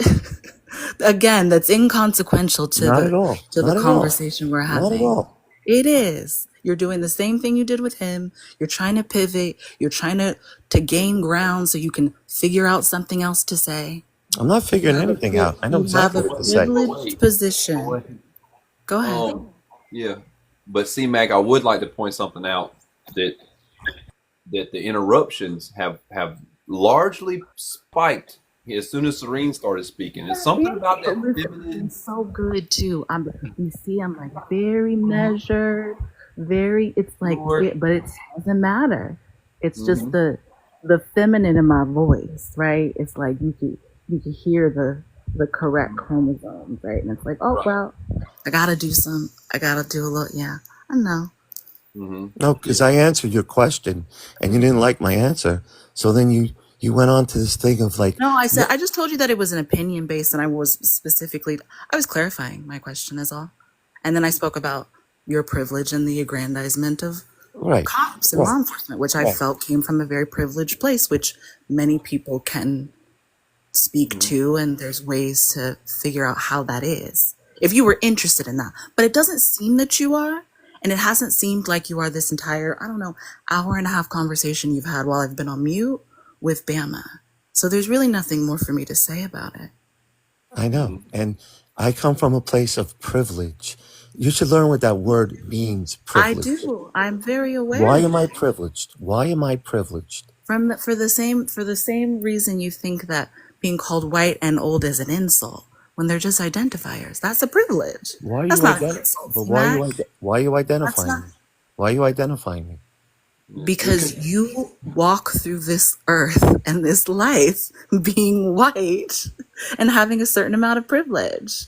Just like Yeah. I walk through this earth having the amount of privilege that I have. It's not white, but it's a type of privilege. It's Oh, so economic privilege, which you also probably have as well, given the way that you speak. So that's all that it is. If you were open to actually being genuine in the conversation, you would have learned so much. And that's really what I was hoping to come away from. But I could tell by the way that you kept pivoting that that was not going to happen. Mm-hmm. And it's really unfortunate because it is possible. It is, despite what they say, CMAC, you can teach an old dog new tricks. It's true. see, this is what I love. This is what I love. I'm the one, you don't agree with anything I'm saying. So I have to learn from you. And I asked you if you've learned anything from me. And you can't answer that, okay? So I'm just saying, there's nothing I said that you've learned anything from. So Well, and so God forbid, and just because I don't agree with what you're saying, I just like I said, I'll go look up to see if the CIA killed Martin Luther King. I could be wrong there. Unalived, CMAC. we're gonna meet you, C-Man. Unalived. Yeah. What's Yeah, up? you just need a bit of a timeout, I think. Yeah. With that, what's up, Liberty? Because he just can't figure that out. Liberty did ask to speak. I did bring him up here too. What's up, Liberty?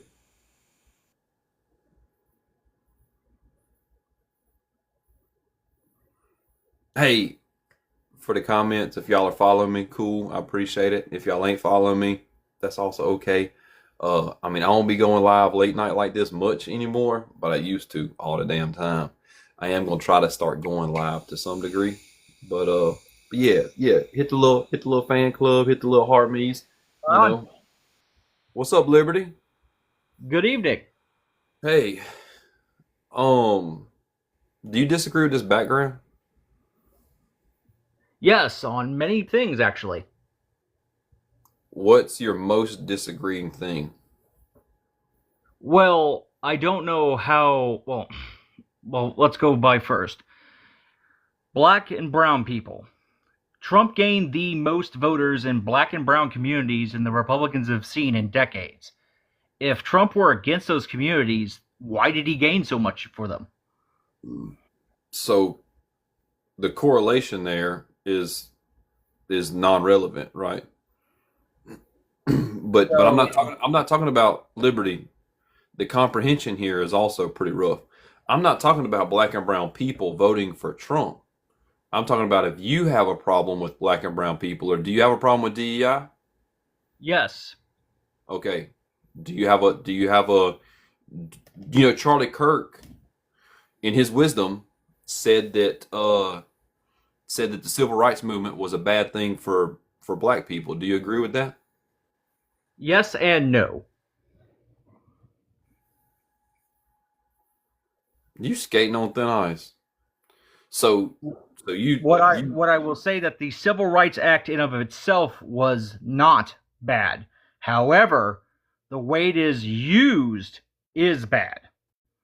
how is it used? It is used to pass laws that have absolutely nothing to do with civil rights whatsoever.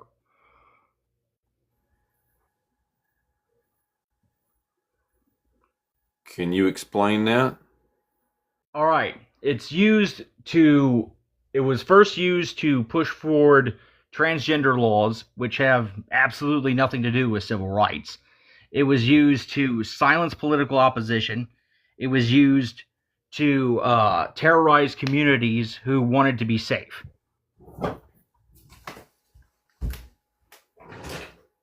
What law are you talking about? Did you not just hear what I said? The transgender bathrooms, the community safety, and what else? Let me look. When did the transgender bathrooms law come about? What are you talking about? Civil rights is what you're talking about right now? No, the Civil Rights Act was abused to pass laws that had nothing to do with civil rights, kind of like interstate commerce. Like transgender bathrooms is what you're saying. Yes, which have nothing to do with civil rights.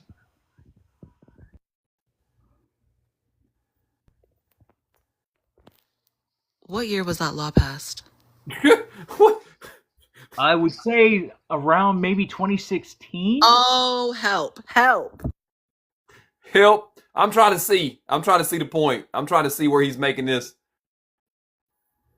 It doesn't matter how many glasses you put on and when your ears are shut. It don't matter. Yeah, it don't matter how many glasses I put on when you're saying the bullshit, because there's no connection to be made in between what the fuck you're saying and what's actually taking place here. But do you watch Fox News? Actually, no. I hate Fox News. Oh, where do you get your information from? Patriot? Mostly from 4chan. From where? Have you never heard of 4chan? 4chan? No, I'm not alt-right, so I don't keep up with what y'all talk about in them servers. So where do you get your information from? I get it from all over. You know, I try to mainstream media, independent journalism, reporters' books, studies. You know, I try to read studies. 96% left leaning, huh? The what? So you get your sources from 96% left leaning sources. That is the balance between the media. 96% of all media companies are left leaning. Are you talking about the media company that fired Jimmy Kimmel? Jimmy Kimmel violated FCC laws. Apologies. What law did he violate? You cannot lie about a crime. He didn't lie about a crime. He actually did. That's why he was fired. What'd he say? And on worse, the ABC asked him to apologize. Jimmy Kimmel refused to apologize, and they let him go. Jimmy Kimmel brought all this on himself. What did he say that was lying about a crime? He said that the shooter was a right-wing MAGA shooter, and he was not. He didn't say that. Yes, he did. He said the MAGA movement was trying their best not to have him associated with them. Incorrect. And again, you can say whatever you want as long as it's not putting people in direct harm. So thinking lying about a crime is... No, you cannot lie about a crime. Period. So what do you think about the coups and the unalivings of political figures and such like that? About what do you think the government did about that stuff? Like when the government committed the crimes, right? Which coup are you speaking of? I mean, we talked about Chile a little bit tonight. We've talked about MLK being unalive. We talked about Fred Hampton being unalive. The government lied about that shit. So is the government in opposition of the government laws?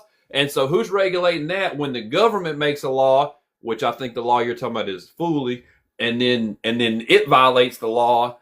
What are we going to do then? Like when Trump and the one topic. I mean, you're the one that's bouncing all around here. We can get back to the topic. The topic is you being a racist. How am I racist? Explain. Brother.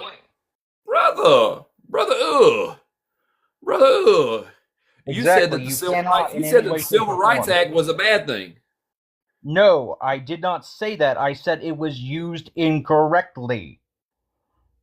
You said that black people not being able to be disenfranchised to be able to vote was a bad thing. No, You said that black people incorrect. not having a poll tax was a bad thing. You said Incorrect. that you said that's what the Civil Rights Act did. That's what the Civil Rights Act said, that you cannot discriminate based on You're so far race, left, you can't be right about simple facts. religion. Are the Democratic Party left? Is that a left party? The Democrats Yeah. are they used to be a center left, but now they've gone so far left that they're disenfranchising their moderate voters. The Overton window in the United States has shifted so far left that you've lost 2.7 million voters.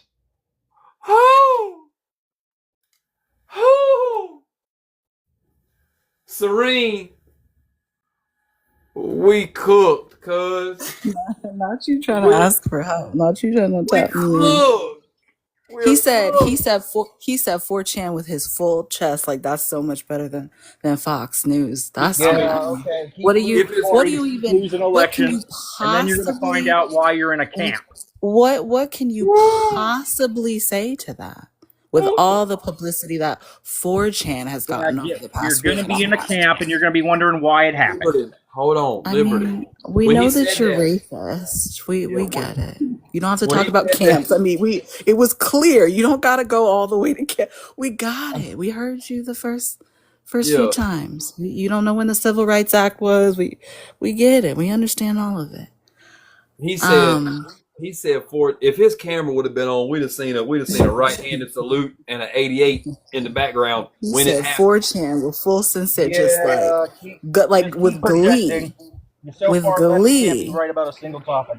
98% of media is left leaning, but he gets everything Yes. from There 4chan. is So only all one of that has right-leaning been verified. media company in the Everything United on States that's wrong. 4chan has been verified thoroughly. Has Yep. been peer reviewed. Has eyewitnesses. Has like historical references, observable truths. I'm sure that that's the case for 4chan. That makes a lot of sense. How about this? Are you a constitutionalist, Liberty? Absolute. You believe in what the Constitution says 100%. Absolutely. You think that is the founding there's document of probably our a nation, and constitution. everything is built off of that, right?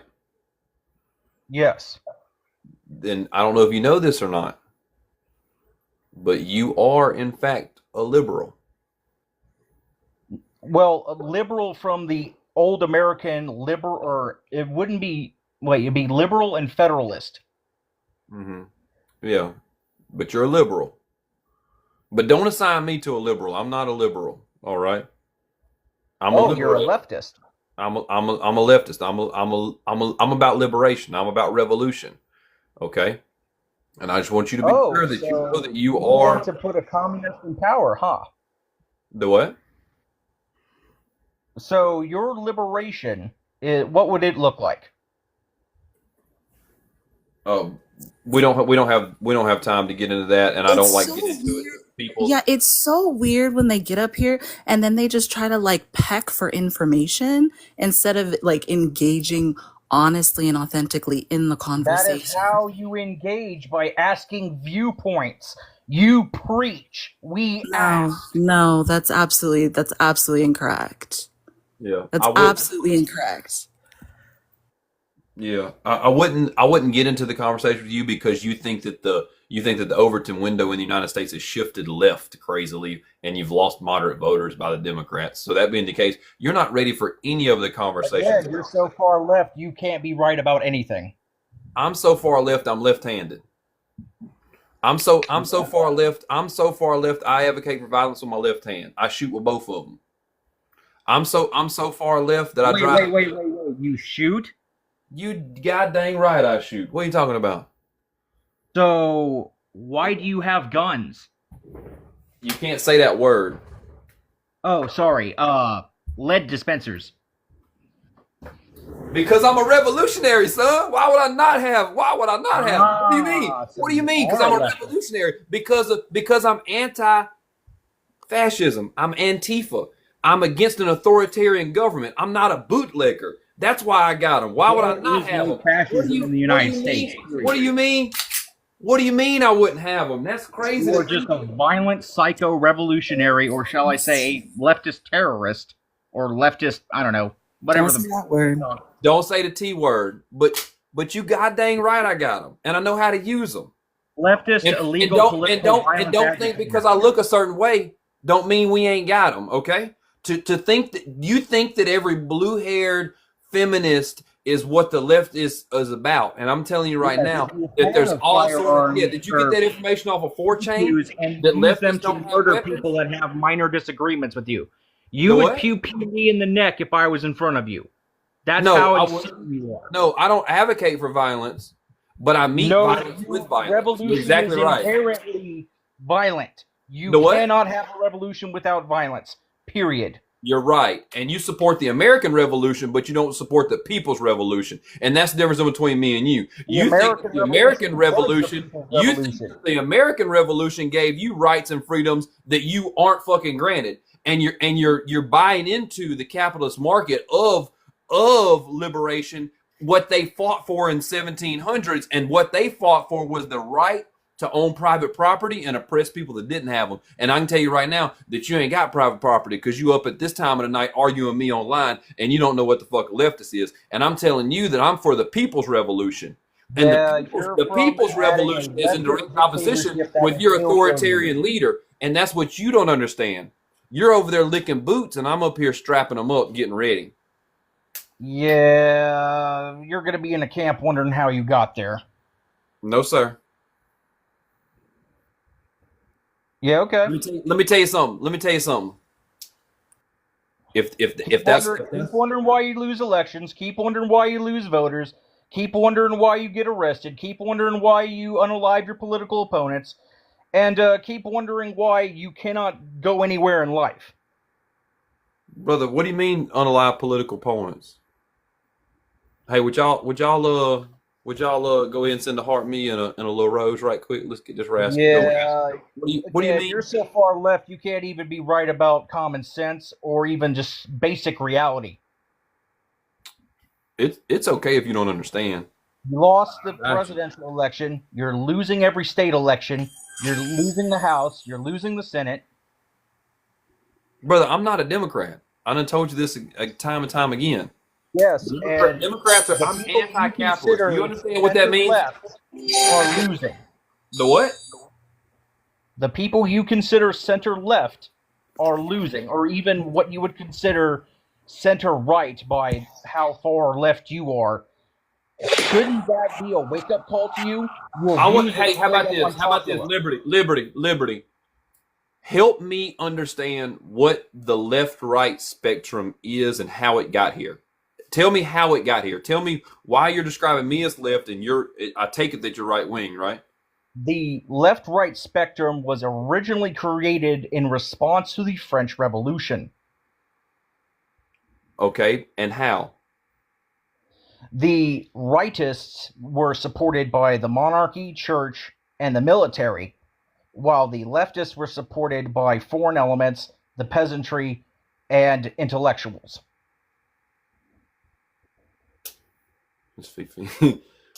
So why do you support the monarchy and nobility? Monarchy and nobility, well, not French hierarchy and nobility. I prefer American hierarchy and nobility. Different names, same oppression. There is no oppression in the United States. Oh, period. God, Lord, help us. Help us. This is why we need the questions, because what are we doing? Because Lord, help This me. is literally why we need the questions. Because this is Let me get my that's pearls. oppression This is man not said always genocide and unalivement and that's the most extreme version of oppression. But oppression has many iterations, Liberty. You must know this. You must please, Liberty. You must know that oppression looks like all types of things. It doesn't just look like a complete eradication of a people, although that is the most extreme example of it. Incorrect. Oppression In looks like all oppression, you would types of not be things. allowed to speak. You would not be allowed to live your life freely. You would be tightly regimented, controlled, and either straight up just expelled or unalived. You are not free at all. We are controlled in this country, and we are indoctrinated in this country, and many different groups of people Lady, experience you literally oppression. stood for regimes that killed 200 million people. Unalive. Shut up. Unalive. I know it's tough to use the appropriate language to tell you that you got to do You're something. and you're running out of talking points, Liberty. You might need to go consult 4chan and see if they have an update for the chip that you have in your brain. So maybe you can do a bit of a better job. Again, you're all so far left. This is all, I mean, this is literally all just propaganda. It's just alt-right propaganda. It's all talking points. It's all, yes, because, and do you know why that is? Let's think about it. Let's think about the capital. Let's think about the capitalism. Do you have a hard time listening to people finish their sentence? What's the issue? Yeah. It's because of capitalist interference, and it's because of destabilization that Western countries have done in those countries. This is long studied and okay, yes, thank you so much. We love runners. We love runners. Tread on me harder, Daddy. It was because of the non-unaliving that he got. Well, whatever. I muted him. He needed to go address his 4chan brethren so that they could help him. And wrap their arms around him and really just make sure that he can have the necessary support that he needs. I was clutching my pearls, Vanity, because that man said there's no oppression in the United States. And I didn't know how to even, what? You know, what? No oppression in the United States. While he's actively pro-oppression. You know what I'm saying? Like he's pro-white supremacy, which is oppression. You know, what are you talking about? Had no understanding of the Civil Rights Act, like no understanding of, and we just glossed right over that. We just let him have it. It's just let him go to wherever he wanted. Sure, you got it, buddy. Let's talk about something else. Oh man. Lordy, look at that now. I don't know what we're gonna do with these folks. Okay, look, somebody's in the Discord saying something, and I don't know. Oh, Kenya's in there. I do have a Discord for the people that are I saw her in the comments. Hi, Kenya. What did she say? Let me go look. She sent a study. I ain't got my laptop up, but we do have a Discord for y'all that want to hang out in the Discord. Cool, you know what I'm saying? We'll be in there cutting it up a little bit. We be referencing studies and like actual like proven data and historical like relevance, and not just our own anecdotal interactions with people in big cities. You know, we like really do the deep dives. Yeah. I seen people jump the subway fare, and so therefore people's crazy out here. Socialism ain't gonna work. What are you talking about? The Discord is in the it's in the bio, and I'm on YouTube and Instagram to the chat. You know, Alabama fella, search it across all the spots. I'm gonna be running for an office at some point in time, and so I'm gonna be cutting up like this also at the same time. So I don't know exactly what position I'm gonna hold, but I'm gonna be an open socialist and openly working class supporter. So you know, just be looking for that, and just know that, you know what I mean. I've always been working class, and I'm gonna be working class to the day I unalive. You know, and if it's not about helping the working class, then it ain't got nothing to do with me. So what's up, We're progressive politics over here. Conserving means conserving what exactly? Conserving a time when it wasn't great for many different people. So no thanks. Yeah, conserving a past way of life is a silly way to think about how to run a society, right? Because we don't want to go back to 1950. We don't want to go back to 1970. We don't want to go back to the 1910s. And for people to say things like, black people had it better before civil rights. And like, look, I know an old man that always used to say, he was an old white man, but he used to say all the time when people talked about the good old days, he said, "You talking about the days when there wasn't no air conditioner? There wasn't nothing good about them days. Wasn't nothing good about them days."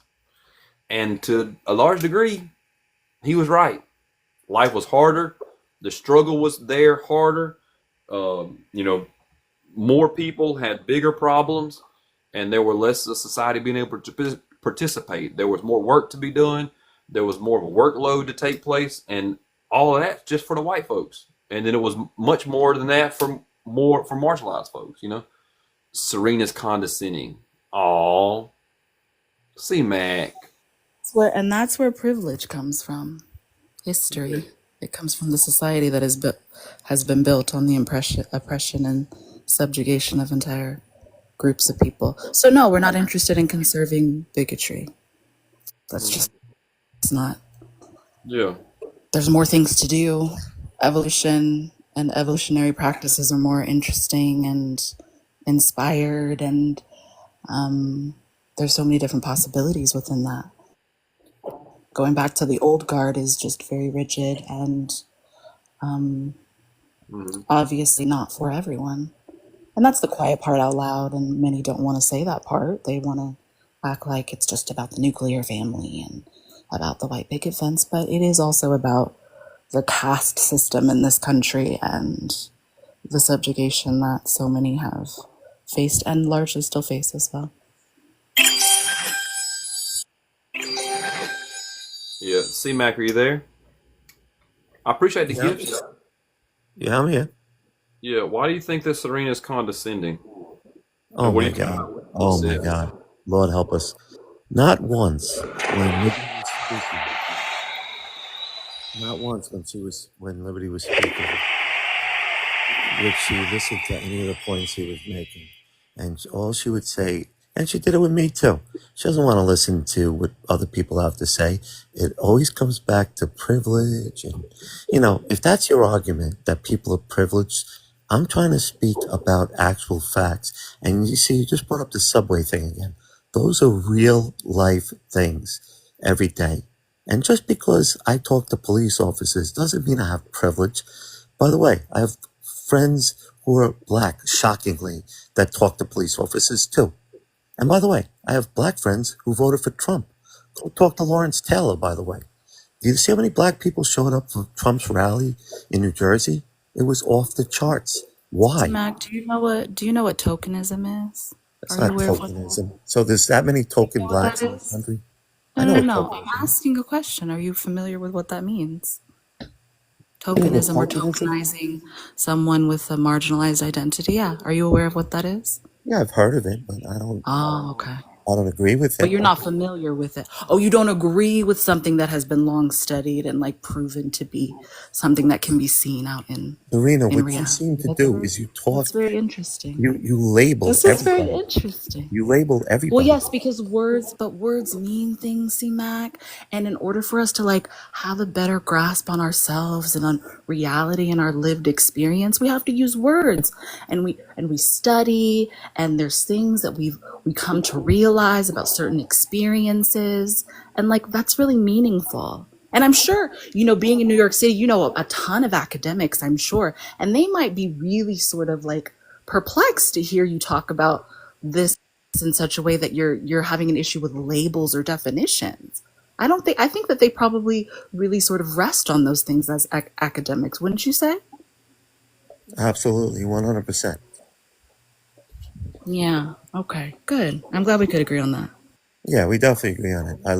I love talking to academics about labels, and that's one of my favorite hobbies. It's great. You voted for Trump and you like Trump, right? Of course, I love Trump. I think he's great. I think he's the best president we've had in the last 30 years. I'll tell you why. Okay, number one, he's done great with the economy. Great. So he took corporate tax from 35 to 21% 6 years ago in his first term. That lowered corporate taxes people like myself and a lot of people I work with got bonuses based on that.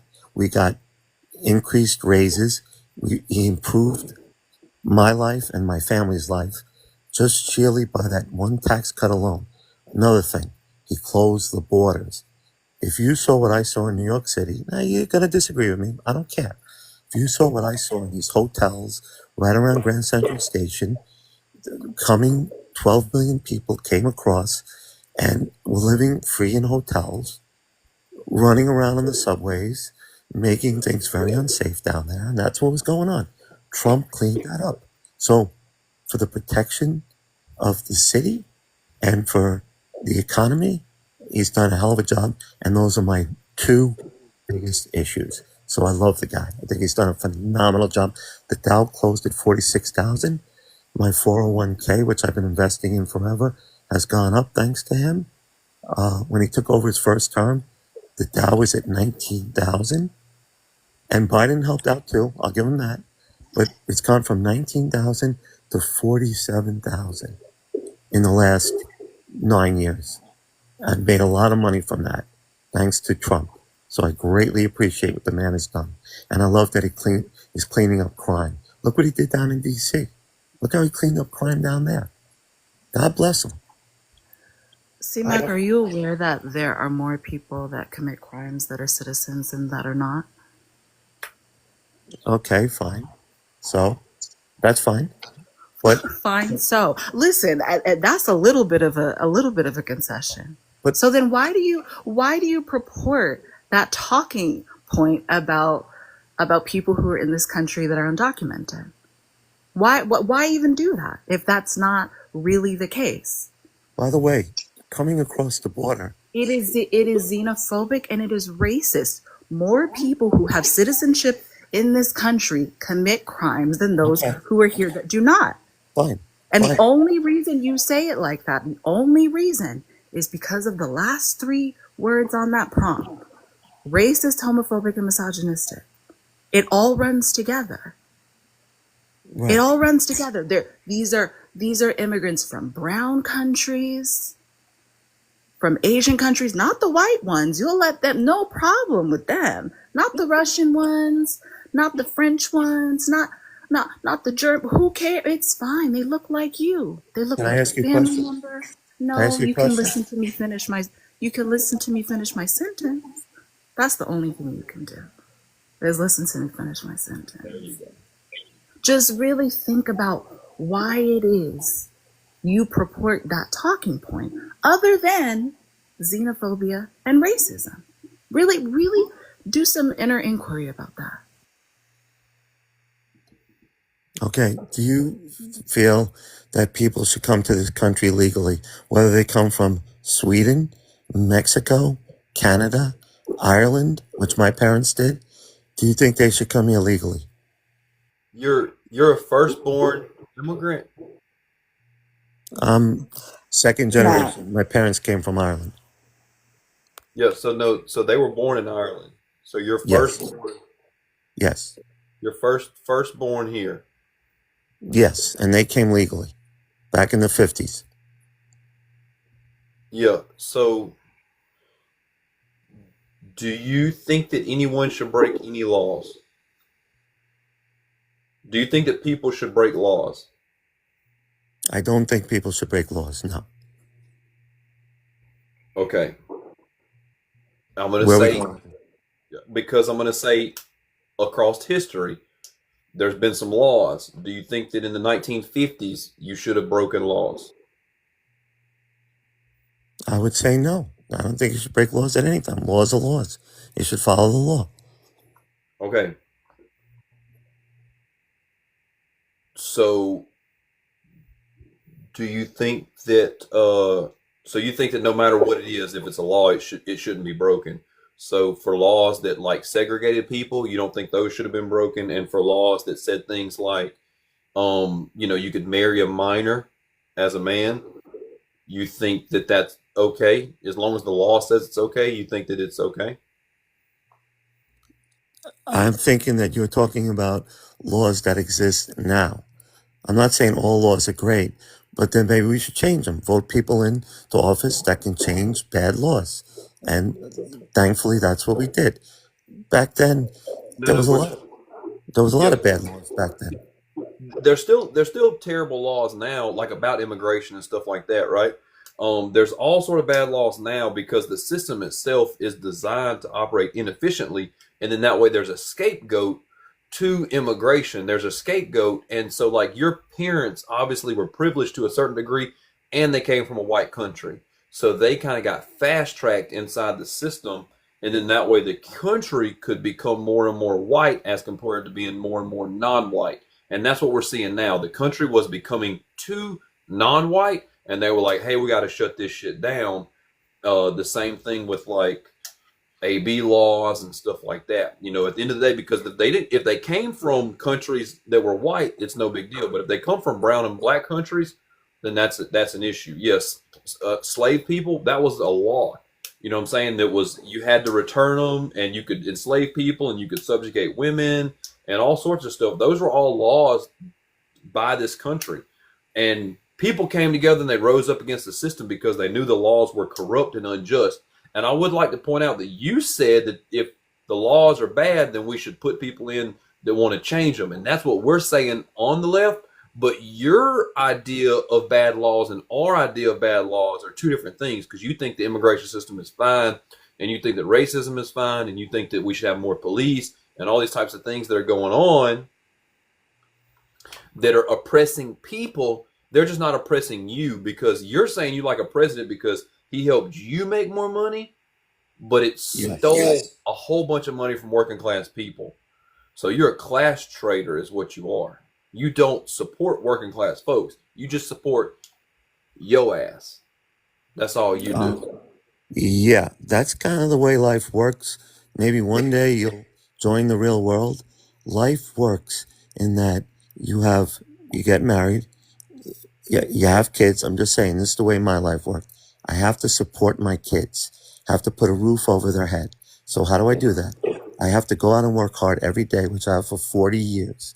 Getting up at 6, coming home at 7 o'clock at night. Woe is me, the white man that has a big 401k and got a big bonus because of the corporate tax rate. Woe is me. Got up for, what do you do for work? I'm a sales trader. A sales creator? Sales trader. You trade stocks? Of course.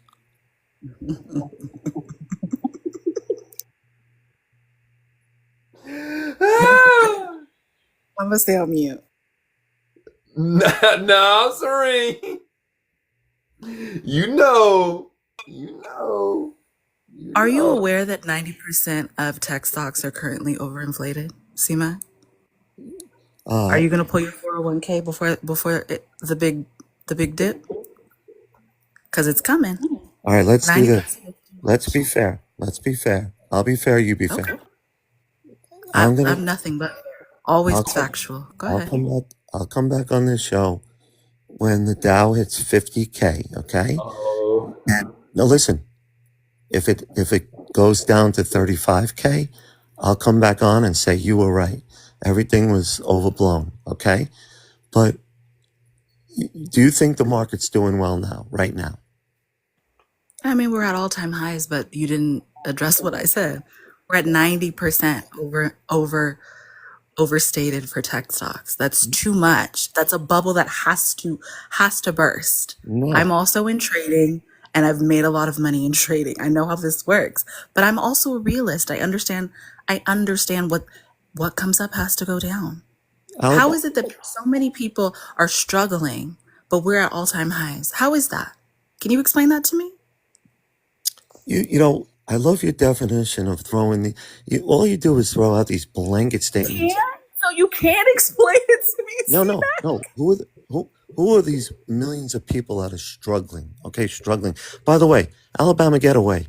Where's your little comment about? I love Alabama Getaway. I have to tell you, I love it. I have to tell you that Alabama Getaway is a Jet2 holiday is a crazy time to be alive. But I love it. Serena said what she did for a living, and you didn't mock her. Why you mock me? Where's the mock? because She's this a is trader. because no here because C-Mac Here we because go. yeah um Here because we go. Serene But try to listen, see, Mac. You're gonna actually absorb what he's yeah saying. so Serene knows that she's trading because she lives in a capitalist society and we have to provide an economic means to be able to be sustainable in this society. So we have to produce capital, money, not capital, because money is not capital, but we have to do it in order to live in this capitalistic hellscape that the ruling class has created for us. Um and then I saw that, Serene. And so she would trade all of that away if the system of oppression went away. She does not want to trade stocks. She's not bragging about trading stocks in her 401k and a big bonus that she got or nothing like that. She's just saying that's what she does in order to sustain a life in this country because we all are forced to work and try to produce money for the ruling class. That's what the deal is. But stocks are a kind of a funny thing because we know that 93% of stocks are owned by the top 10% of people. And you talking about stocks just shows your level of privilege because there's so many people that don't even have an economic opportunity to buy a stock. When stock literally means the wealth of the company, and they're not delivering it to the people that are producing the wealth. Walmart shouldn't be on the stock market. Walmart should give the money either one of two ways. It should invest it directly back into the business to produce better. It should lower prices, or it should give dividends back to the individual employees like what a co-op does, because that's what makes the most amount of sense. Every worker that works inside the business should be paid when the business does good. That's how I run my business, and that's how all businesses should be ran. It should not be to provide for stockholders and shareholders and CEOs and the businessmen, because capitalism thrives on that. And it's just stealing the working wage of the people that are producing the stuff. FedEx shouldn't be paying people out. They should pay the people that handle the packages more than $15 a fucking hour. That's what they should do. Walmart employees shouldn't be getting government subsidies to be able to live. They shouldn't be living in poverty when we live in the richest country in the world. And there's people that can't buy groceries. Think about that. China stock market, you can go invest in it all you want, but guess what? You're not getting any returns because it's not built to make money. Our stock market is literally built to, the economy's never taken care of anybody. You know who takes care of people? Janitors, teachers, deli servers, butchers, grocery store clerks, road maintenance, mechanics, electricians, nurses. All those are the people that's the economy, or the people. Therapists, all these different trades and things that work with inside of all of that stuff. And then that's the economy. So that's what needs to get paid, not the stock market. The stock market is a lie. It's just a way that you can try to steal away wealth, as in, we got to do this, we got to take care of this. Capital shouldn't have any respect. When you're supporting a system that deliberately oppresses millions of people, then it just shows the true character of who you are as a person that thinks that that's a good system. You think that that's okay. You think that you getting a bonus is good for society when you know that it's detrimental to thousands, millions of people. And you live in one of the places where the most wealth inequality happens, and you have somebody that's running for mayor that's trying their best to fix the system of oppression, which is going to help you out directly. But you think that socialism is a bad thing. And I'm telling you, if you've got any sort of inclination for your neighbor, then you're already a socialist. You're already giving people a ride. You're already helping pay for stuff for other people. You're already babysitting for free. All of that socialist in nature. And so all you got to do is just let the government do those things too. The government shouldn't be sucking hind tit to the capitalist. The government should be trying to take care of the people of the society of which they govern. It's not that difficult to understand. I also, while I got the mic, just want to show just your racism and your misogyny on. I just ranted for like a good 4 minutes, and your ass stayed silent as a church mouse. There wasn't a peep out of your ass.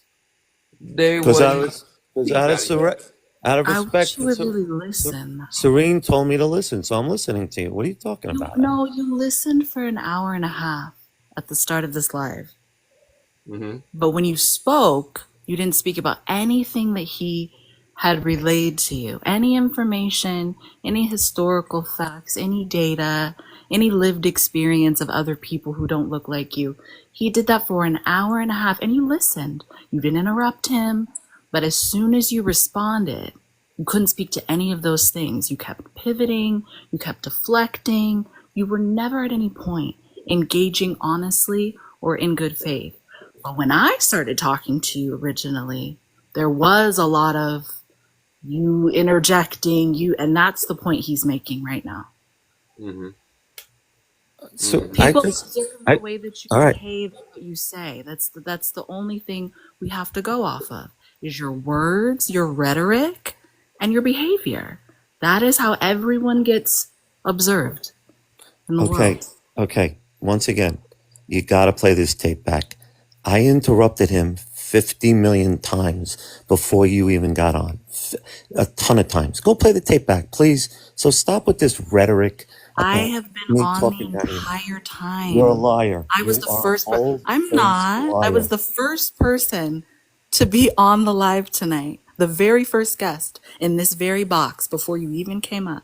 Go see how many times I interrupted him when he spoke. A million times. People commented on it. They were like, "You got to stop interrupting, C-Mac." I was watching it. I was up. I was Isn't your interrupting. bad behavior because you don't want a black woman to be right? It's crazy. Yeah, So I'm like, I exactly. interrupted that guy. No, I interrupted him a bunch too. I I'm a- also, I was super rude to him too. Didn't you see it? Did you miss Yeah. it? Oh. it wasn't just you. If you guys didn't know it by now, you got to know it. I'm a total homophobe, racist, misogynistic person. I hate my Wait, daughter. I hate my Mac. black friends, That's and I how hate it my goes, gay see friends. that? Yes. Do you think you have to? Do you think that you have to self-declare as Yes. a racist homophobe? Yes, to you I That's do. not how it. No. Yes, to you I No, do. it's just your rhetoric. It's the things You're that a you racist. say. You're It's a your racist. beliefs. C-Mac, we've already established you don't understand how racism works. You don't Like, either. what, You it have doesn't. no What idea. you saying that to me means nothing. You have no idea. We've already established you don't know what racism You're a means. complete You racist. don't know what You are a racist. racist is. You see everything with You have a color. hard time with definitions of words. We've already established all of You're a that. racist. I'm punching down talking to you. Hey, C-Mac, did you said you have a girl and a boy child? Yes, I do. He tokenized their friends and his friends. I And thought Yeah, of people course. in his Of course. community. I hate the gay Glad- friends. I hate the gay and black friends.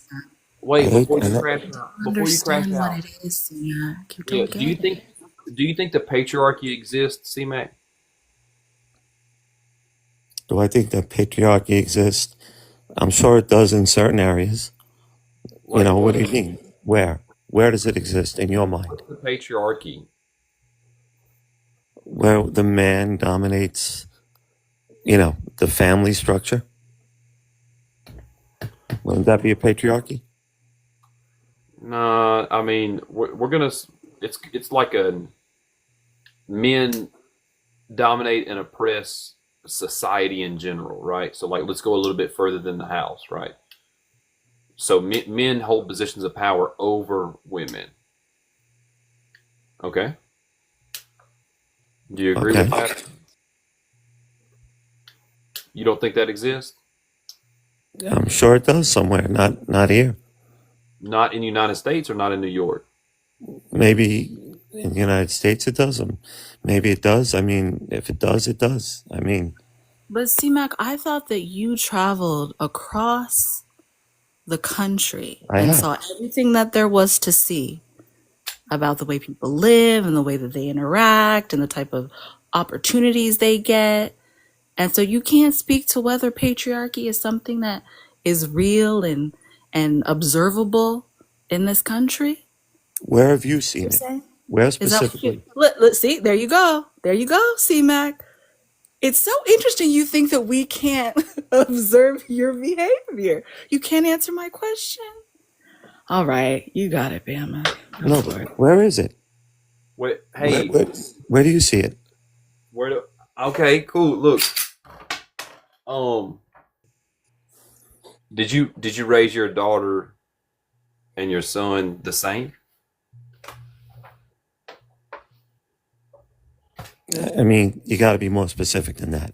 What do you mean the same? Did you raise them exactly the same? Did you raise them as they were two human beings growing up in New York City? Yes. Yes, I did.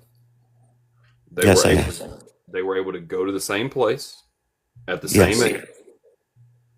They were able to they were able to go by themselves in places without supervision. Yes. They weren't regulated by any of their boyfriends or girlfriends. No. No, what? They weren't regulated. They have, my daughter and son have the equal amount of freedoms. At the same age. Sure. Okay. Absolutely. Okay. My daughter maybe even a little bit more. Okay. Because my son was older when I was raising him first. Then by the time my daughter got to be that age, I even gave her more leeway. Mm-hmm. And I thought she was a little bit more responsible than he was. So I didn't mind. I mean, kids do have different personalities. So, you know. Yeah. Why do you think that she was a little more responsible? Just the way she was. I don't know. Everyone's individuals. I have friends who have irresponsible daughters and good sons, and vice versa. There's no. You guys love to put like labels on everything. You know, like it's this, it's that. It's not that way. I live in the real world. Okay, I got you. I live in the real world too, man. Do you think the subway is dangerous? Yes, Why are you putting a label on it? because I go down there and I see what's going on. I see it with my own eyes. Why I do you see put it. What do you mean a label? You just said, is it dangerous? I just asked you a question, but you're labeling it like it's dangerous. I just asked you. I would expect you to say it's your own experience. What do you mean? You're an individual person. You know, stop labeling subway as dangerous. Okay, you may go down there and think it's fine. So, to each his own. But me personally, I think it's dangerous. Okay, I think that you're a racist. Okay, that's fine. I think you're one too. I think you're an absolute racist, and she's even worse. She's What a did total racist. what did I do that says that I'm racist? You're a racist because you see I'm things in worse. color. Oh, You see no. everything in color. I said this before. Dr. King said, judge a person by his content, not the color of his skin. I listen to that. I don't judge anybody by the color of their What skin. else did You he say? do. C-Mac? You do. What else did he say? That was the Quote most. him, quote him That was about the most. something else. That was the Oh, most that was important the thing. most popular thing that you Important. know that he said? That's so interesting. I wonder why they sanitized his memory that way. I wonder why that was the thing that so many white right-wing and left-wing individuals like to reference. That's very interesting that you said that.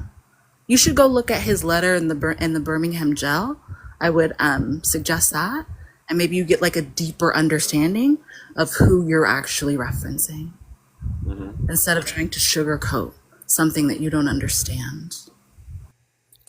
I made a quote that he said, and I said, it's very powerful statement to live by. If you don't want to live that way, that's your choice. He didn't even live that way. He said many other things that give context to that statement, and there's a reason why that statement is the only one that you know by him. And if you cared to know why that is, you would do your own research. If you cared to know any of the things that we've talked about for the past 2.5 hours, you would do your own research, but you aren't going to because you feel hit, because you're uncomfortable, because your card was pulled, and because you don't like the very clear and accurate descriptors we have given to your rhetoric and behavior. That's what has happened here tonight, CMAC. And you can project, you can say, "Oh, I'm rubber and you're glue, and whatever you say to me bounces out," whatever the hell that shit is, and sticks to you. You can do that if you want. But it's juvenile, it's redundant, it's absolutely remedial. The real world is the studied world, CMAC.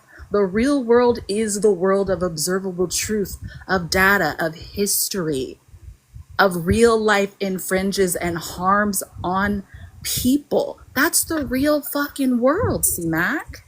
The real world is not New York City and the stock exchange. As much as I enjoy it, that's not the real world. And if you had a modicum of empathy and understanding, you would realize that. You would realize that people have different experiences based on their identity, based on the labels that others in society have given them. And that's just the fact. And you sitting up here acting like it's just some sort of like fear, like someone just woke up one day and was like, you know what? I'm going to talk about my identity and all these other identities and nothing else, because that's the only thing I want to talk about. But when they go out in the world, that is the thing that really infringes upon their ability to interact and engage with people. And you just need to, it's okay to tell the truth. It's okay to be like, oh, I don't know about this. It's okay to say, I have a bias towards police officers and my white counterparts and coworkers. It's okay. Like, it is okay to be honest. But you haven't been honest for 2.5 hours. And we've done nothing, specifically Bama, but me as well. We've done nothing but provide you actual verifiable information. This is an opinion. This can be verified across the board in so many different ways. But you want to sit here and talk about a fairy tale. If there was a fairy tale to be created, I promise you it wouldn't be this one. It would not be the reality of oppression and subjugation and unfair treatment. It would not be that. It would not be. Hey, can I ask you guys something? And some of the comments are bringing it up. Why do more blacks and Hispanics vote for Trump? Why do you think? And if I'm a racist and Trump's a racist, why do blacks and Hispanics more than ever vote for Donald J. Trump? Can you guys answer that question? I certainly can, because Yeah, black and brown people and Asian people and all types of people from minority backgrounds, as is the case with LGBTQIA people, can absolutely uphold the tenets of white supremacy. And their proximity to white supremacy, they often feel, is going to afford them things that they won't have access to otherwise. So that's why. Yeah. Have you ever seen the movie And Django? they're go ahead. So if you want to finish that. No, I was just gonna say there are black men, there are less black women, there are black men, there are brown men, brown women who have similar, experiences and worldviews as you do. But that doesn't negate the fact that what I'm saying and what Bama has said is true in terms of society and systems of oppression. Mm-hmm. So, and like C-Mac, did your parents speak English when they got here? Oh yeah, because they're from Ireland, so they spoke English. I forgot what country they came from. Yeah, Ireland. Did they lose some of their culture and customs when they started their household here? For the most part, they tried to blend in. We lived in the Bronx, and there was a lot of Irish immigrants living there. Yeah. But for the most part, But they tried to blend in and basically become American, right? correct. Okay, so there's your answer. Okay, the reason why they tried to become American is because they tried to blend in, and America is built on a foundation of racism, of misogyny, of patriarchy, of capitalism, of oppression. America is built on those things. From the Constitution and every legal document from the starting, the forefathers owned people The forefathers said women cannot vote because the voting of women was in the realm of discussion. Some of the forefathers' wives were arguing, saying, you better write in that women can vote in the Constitution. And they voted it out because they knew that giving women the power to be able to vote weakened the owning class's ability to uphold white supremacy, which is male, cisgendered, rich white men running society. So just like your parents blended in, black and brown other people are blending into society, which is inherently racist, which is inherently misogynistic. It's not that difficult to understand the concept of, well, if I just do good things, I got a spill on Booker T. Washington, but you probably know who that is, so I'm not even concerned about that. But what I would like to do is I would like to read an excerpt from the speech that you've referenced a couple times. Okay? This is the I Have a Dream speech by Dr. King. Dr. King says, but 100 years later, the Negro still is not free. 100 years later, the life of the Negro is still sadly crippled by segregation and the chains of discrimination. 100 years later, the Negro lives on a lonely island of poverty in the midst of a vast ocean of material prosperity. 100 years later, the Negro is still languished in the corners of American society and finds himself in exile in his own land. So we have come here today to domicize a shameful condition. Do you think that applies to Black America today, C-Mac? No.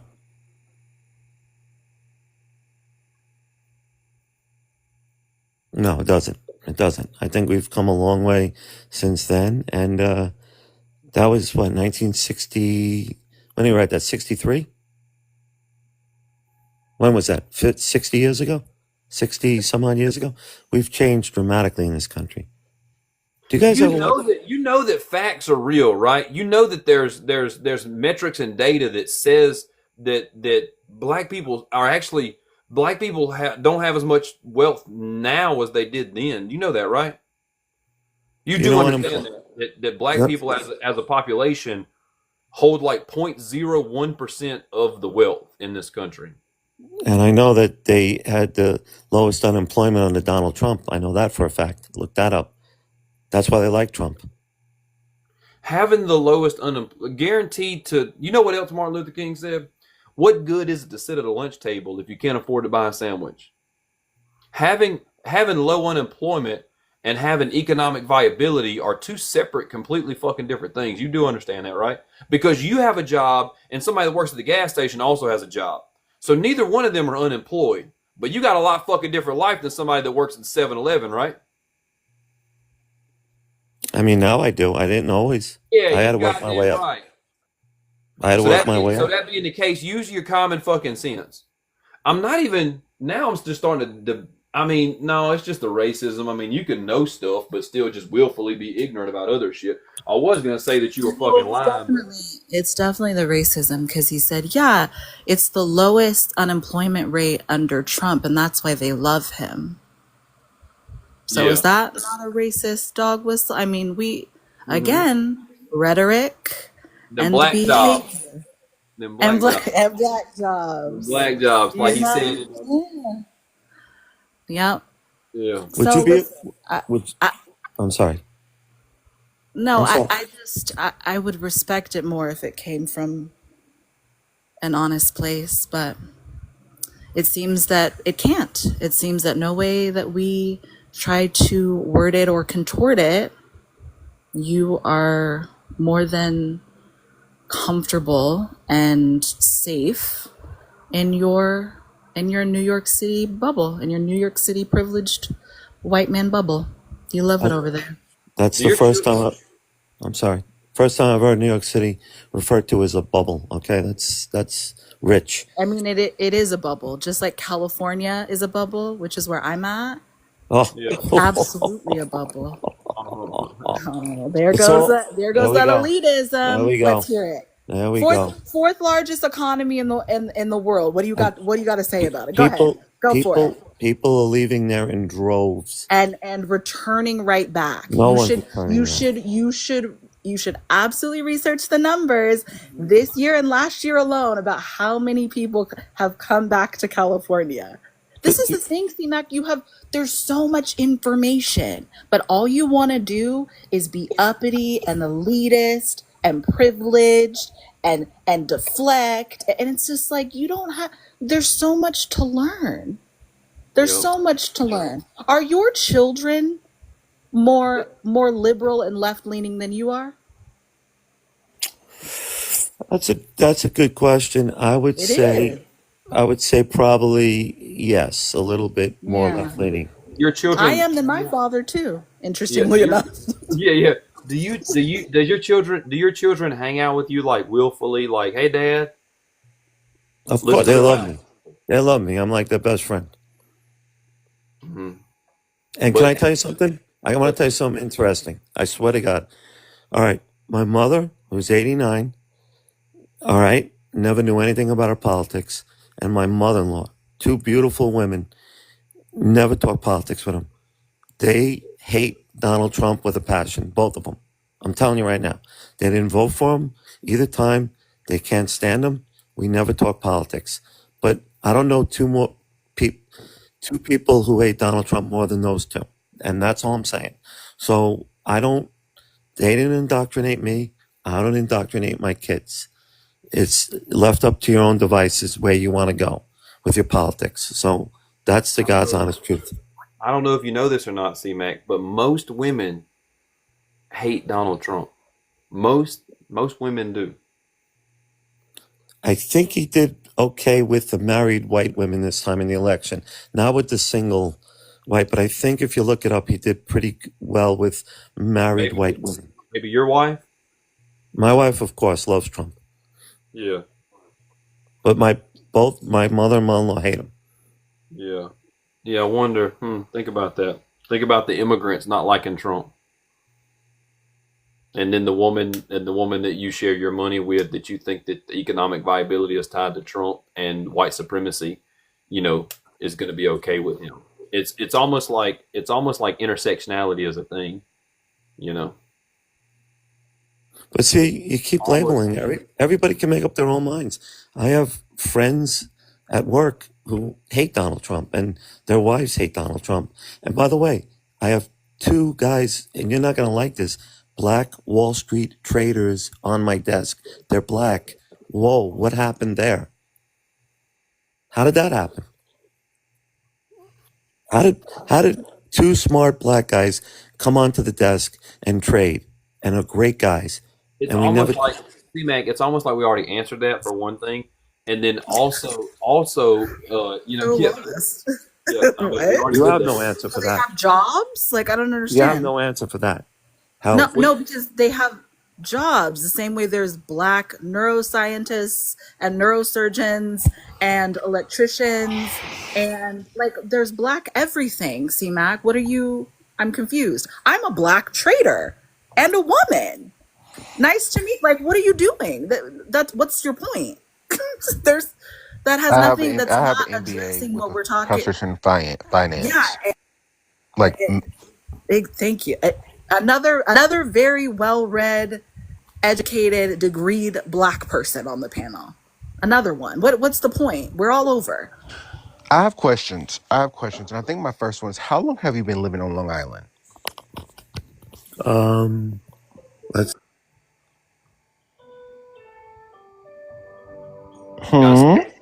you gotta stay in the app, Someone C-Mac. called in. Oh, I. I'm running out of power, so I had to put the power on. run out of How power. long have you lived That's in such a Long Island? boomer On way Long to. Island. Um. I've lived in Long Island 37 years. That's why you believe these things, because you are in a to be in the New York bubble. You are in a somewhat homogeneous environment, and I think that's why you believe these things. Black people don't live on Long Island.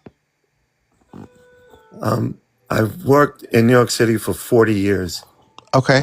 And listen, I have, once again, you don't want to hear it when I say it because I know the way it sounds, but I have tons of black friends.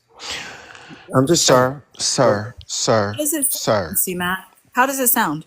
So I'm not in a bubble. I'm not in How? a No, no, bubble. no. How does it sound? We don't like how it sound. How does it sound? You saying that you have all these black friends and you Because work with all these black people. How does it sound? because you know how it sounds?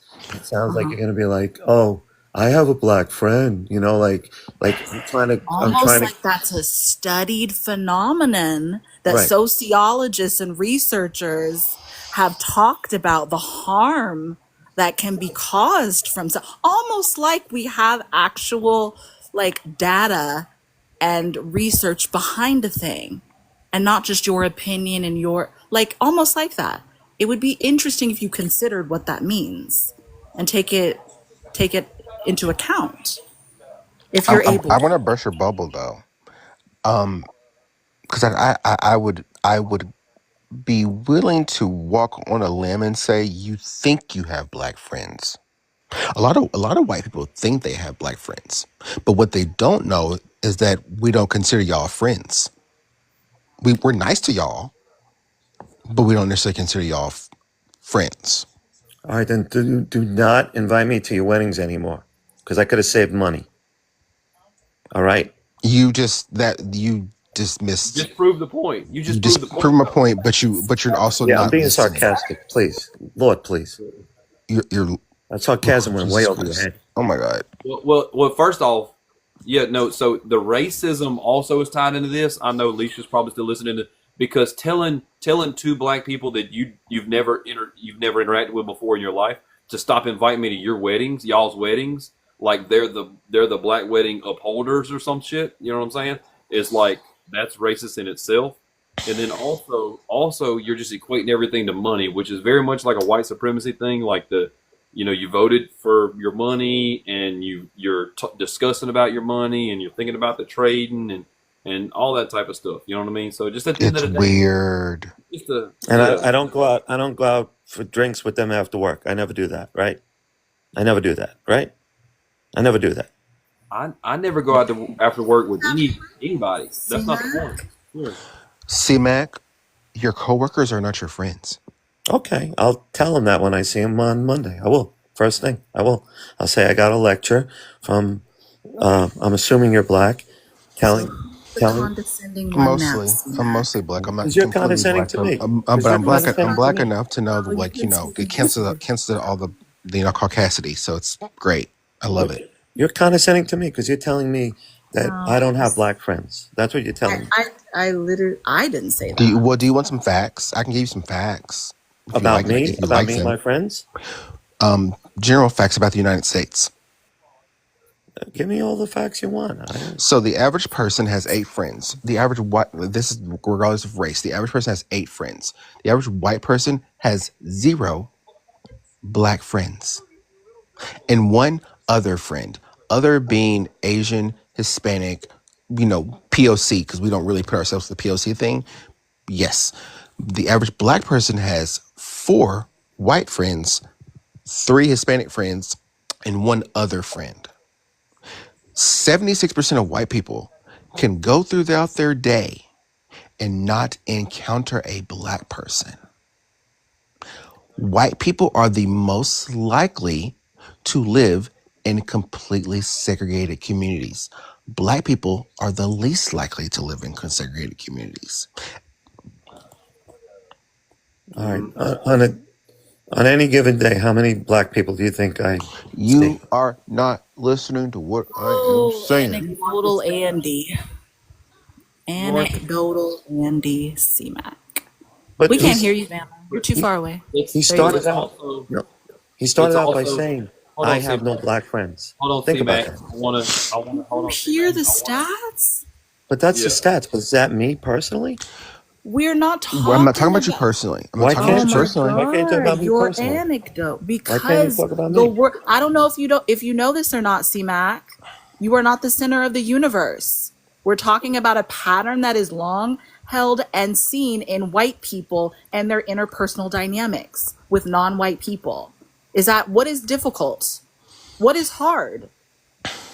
And we're talking about that because of the way that you're speaking about these Black people that you know and may have in your life. At what capacity, they're not here to confirm. That's why. Like, can you, like, what's going on?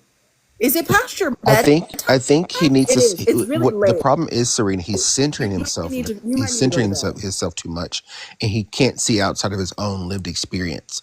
Like I have all my dad's siblings are white people. I don't love them. I don't fuck with them people. Mm-hmm. And when I say you don't have black friends, um, I am not saying you don't know black people. I am not saying they're not nice to you. But what I'm telling you, I'm letting you in on the secret here, is that we don't think about y'all the way that y'all think about us. Because here's the thing about being black in the United States. We know white people better than white people know white people. We are trained in your ways.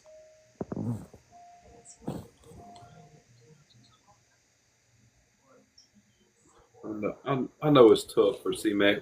We may, we might, we might need to shut this rascal down. We may have done I might have hurt overlooked. his feelings. No, I'm Yeah. listening. I'm trying to be respectful. When I interrupt or say something, I get yelled at. So when I try to listen to exactly what you're saying, I'm told he has nothing to say. I mean, what is it? Which Are is, we're shifting into the victim complex now, C-Mac? That's the part of the in other like words, there's zero winning with you guys. Zero. I mean, zero, no, you you know how told you me I It's not like about you interrupted you winning. because you're a It's not black about no, woman. winning, You you C-Mac. told could me I just interrupted you because you're a listen. black woman.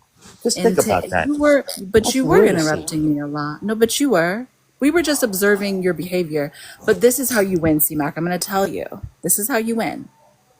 By actually engaging in conversations in good faith and taking information that you might not have otherwise known and contemplating it and doing some self inquiry about yourself, your life, the things that you have, what you've been afforded, the way that you get to navigate the world and spaces, and how other people might navigate the world and spaces differently because of their different identities. That's how you can win.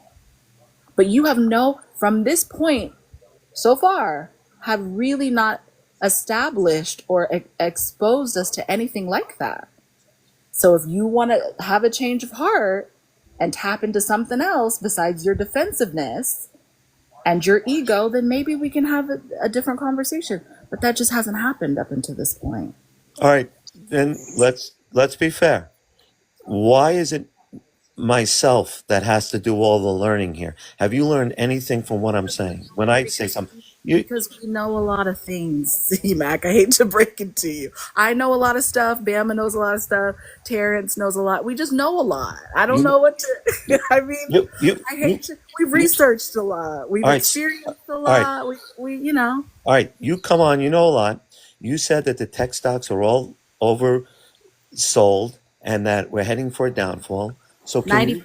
90% of tech stocks 90%. are Okay. Okay. So you're overinflated. predicting a downfall. I'm predicting the market's going to go to 50K. Okay. So why don't we reconvene? Because you know a lot and I don't. So why don't we So you want me reconvene? to predict the market now? Come on, You told me C-Mac. tech stocks are oversold But by they 90%. are. That is literally, you could literally Google that right now. Okay. That has So been confirmed. what does That's that not mean? something. That's not my opinion. But what does that mean? That means that they shouldn't be as high as they are. What? Hello? Like what? So, You're so in trading?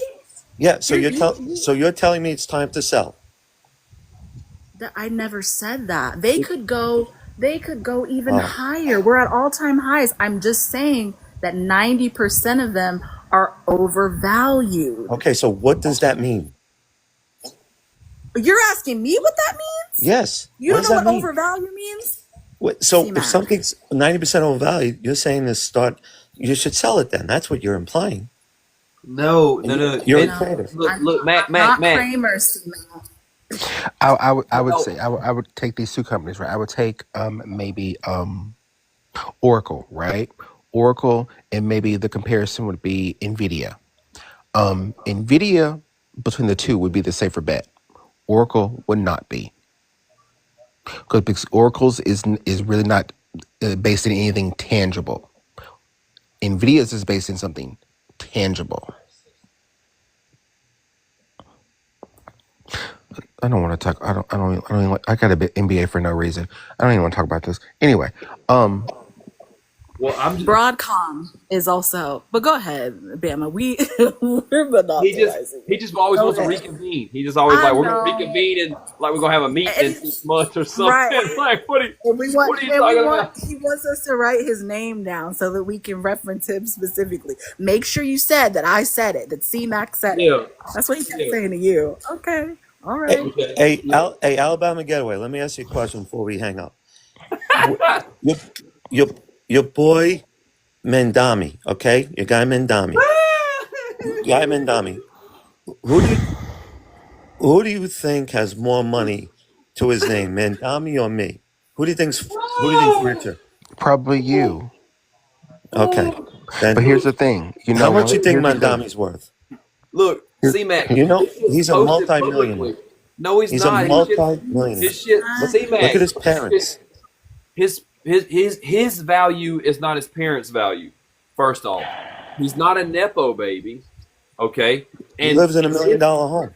and he has an apartment. What the fuck are you talking about? He rides the subway. His shit's posted. What are you talking about? And I don't use money as a value of someone's measure of moral character or what their ability is to do with inside of this social That's structure hierarchical. that was built. Yes. I don't give a fuck how much money he's got. A person that has $2 is just as valuable as a person that has $2 million. Okay, who has more money, C-Mac or a fucking concrete person that's been pouring concrete for 20 years? If I need a fucking concrete pad poured, you think I'm gonna call C-Mac and get your little pasty ass leather ass shoes dirty? Fuck no. I'm gonna get the dude that's got the concrete work boots. What the fuck are you talking about? If I'm hiring an electrician, I'm not gonna hire fucking C-Mac. I'm not. What is I your don't give a thing? fuck how What is your much thing money. with All stock bros money? are just like this too. Everything is hierarchical. Everything is their poor. It's like, it's absolutely agonizing. There's more to life than money, C-Mac. There's so much more to life than It's money. so weird. It's so weird. Money. Like good character. Yeah. Like being like being open to, I don't know, being a good person and Ask- recognizing that, like, Ask all my black friends. I have great character. oh, Yeah. you're still, so Black you friends. don't give, I'm you tired. don't give I'm two tired of this shits. shit, You Grandpa. don't give I'm two so tired, shits, Grandpa. C-Mac. We get it. We get it. You don't give two shits. You gonna keep The being black racist, people love me. They love me. homophobic. Oh, you sound just like Trump. Do the voice. They love am. me. I'm the biggest. I'm the They love biggest that ever bitched. I'm Wait, so, no, it's, I'm it's, so it, he says the successful. blacks. Do the voice. The blacks. You gotta do the Let's voice. look at my See? black blacks. over there. My The black. brothers. They love me. Oh, C-Mac said, I helped them out so big. There wasn't even black traders. It's the before I biggest, started trading. the biggest that ever was. It's Do you guys so know big. where Garden City Park is? You know where Garden City Park is? Oh my god. Do you know where it is? No, I don't personally. All right. Cause what's your name? Care Bear? You were saying that I live in Long Island. Okay. I grew up in Mineola. You know what Mineola? Right next to it. Went to my. We'll never know. We'll never Amazing. know. I'm so happy. I'm so overjoyed. Thank God.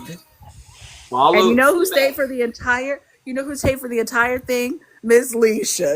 Miss Leisha has been here not learning a day, just being in cahoots with C-Mac. Just they sitting there arm in arm, just so in love with their racism, so in love with their casual bigotry. It's a sight to behold.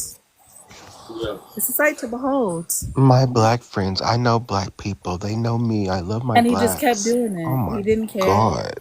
He wasn't I trying can't. to. No regard, no concern. She has sent 115 comments to this live. She has Sure, toted because I rock just like a cool white chick. She said, "I rock with the overstimulated guitar." boy mom. Oh, I rock. I'm a cool white blonde girl. Hey, Okay, Leisha, girl, whatever. Leisha, she has country music in her bio. I don't know if you know this or not, but country music first comes from black people, and then secondly, country music in its modern day form comes from oppressed, leftist fuck socialist, anarchist, communist, all those types of people. All those types of people. That is where country music comes from in the sense of today's thing. Okay. So those Appalachia, those country folks, those hillbillies were in community with black people, and they started playing black people music and brought it to mainstream places. Okay? So for you to say that you're a country music fan means that you support leftist, anarchist, socialist ideology. I do have one question though. Who the fuck convinced us that Shania Twain could sing? Shania Twain, she can sing. Oh, don't do my girl. Shania Twain Don't can't do sing my worth girl shit, Shania. Jeff. Nah, that was my lady back in the day. I love Shania. I mean, well, she pretty and everything, but I mean, she has some bops though. She has has some hits. She has some hits. That ex-husband was an You know asshole. who could sing apparently. though? Faith Hill could sing. Yes. Faith Hill, she had pipes on her. I love Faith Hill. That's Leanne my Rhymes, girl. but they. You see how like black people are like very like aware of white artists or white country music. Almost like, yeah, we got to know about stuff like that. Almost like Leanne, Trisha. Oh, for sure. R.I.P. Well, Mindy Shania- McCready. That was also Martina my McBride. girl. Oh, Martina. Please stop. I love Martina McBride. That was my girl back in the day. Go, girl. Jeff, is she the one that lives in Mountain Brook? I'd be ready Mine. to say that. Huh? I think. Wait, which one is the one that lives in Mountain Brook? In Mountain Brook? Mountain Brook. Mountain Brook is the bougie fancy place to live when you live in Alabama. Serene. I don't know nothing about Alabama. I know about Roll Pink. He's from around Birmingham. In Arkansas. Arkansas. Arkansas. Is she racist too, Alicia? She has stayed in here the entire time, just hoping that you would read every single one of her comments. She's trying to get some Bama attention real bad. She asking about the shoulder divots. Did she ask about the shoulder divots? No, I don't know if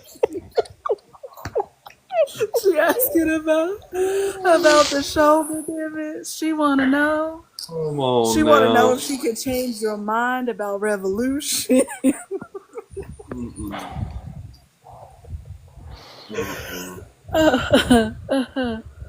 Alabama I think she's behooved. I think she's Getaway. behooved that Jeff is a white man and he's not a Trumpy, and it behooves her. They be trying to figure it out. They see him and they're like, "Oh, we gonna have a great conversation," and then they come up here and they're like, "Oh my gosh, why are you like this? And why are you so?" The funny thing about it is extreme?" in the little Discord, so far of everybody that's done like the political leaning thing, Yeah, Jeff is the furthest left person right. of us all. I saw that. I did see that. Which tracks? He's very Like very I'm wondering, like, where did I answer the questions wrong that I didn't end up as left as Jeff? Where did I Where I go wrong at? get led astray? I'm so sorry. Listen, Leisha wants you to know again. No, we're getting it wrong. We have her wrong completely. Okay. Leisha, what do we have wrong about you? Tim McGraw, Leisha is a bleeding heart liberal, darling. We know this. We'd have to read all 170 comments that she left to figure out where we got it right. C-Mac said, it was my pleasure. I hope I enlightened you guys. I mean, I wish that you would have enlightened us with anything. If we waiting on besides your we waiting on you for the light. We in a dark ass we place. read books. We read books. So You would have enlightened us about anything at all. Yeah. People read books, please, and like get a highlighter and a pen or a pencil. Get off Fox News. Get off 4chan. Like truly read the book. Read it. If you're a little neurospicy like me, get the audiobook, put on some headphones, and read the book while you listen to the book. We call that immersive reading. Yes, we do. You know? And write in the book. It's important. Like have a conversation with the author. Y'all be saying you don't watch Fox News, but we absolutely know that every single one of your talking points comes directly from Fox. That man got up here and said 4chan with his whole chest. Liberty said 4chan like he was the proudest person in the room. It was incredible. It was truly incredible. Mm-hmm.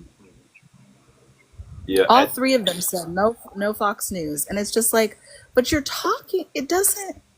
Something is not adding up. They But I think part of it also, Serena, is even if they don't watch Fox News, they're around solely other white people, and someone in the orbit watches Fox News, or they are Yes. the Okay. Maybe it's media that they that. consume. It gives them these same talking points. That's why we always know when someone's going to say, we know what it Right. means when they I have these black people that I work with, or I know this black person. A black friend. I Yes. know you know black Yeah. people.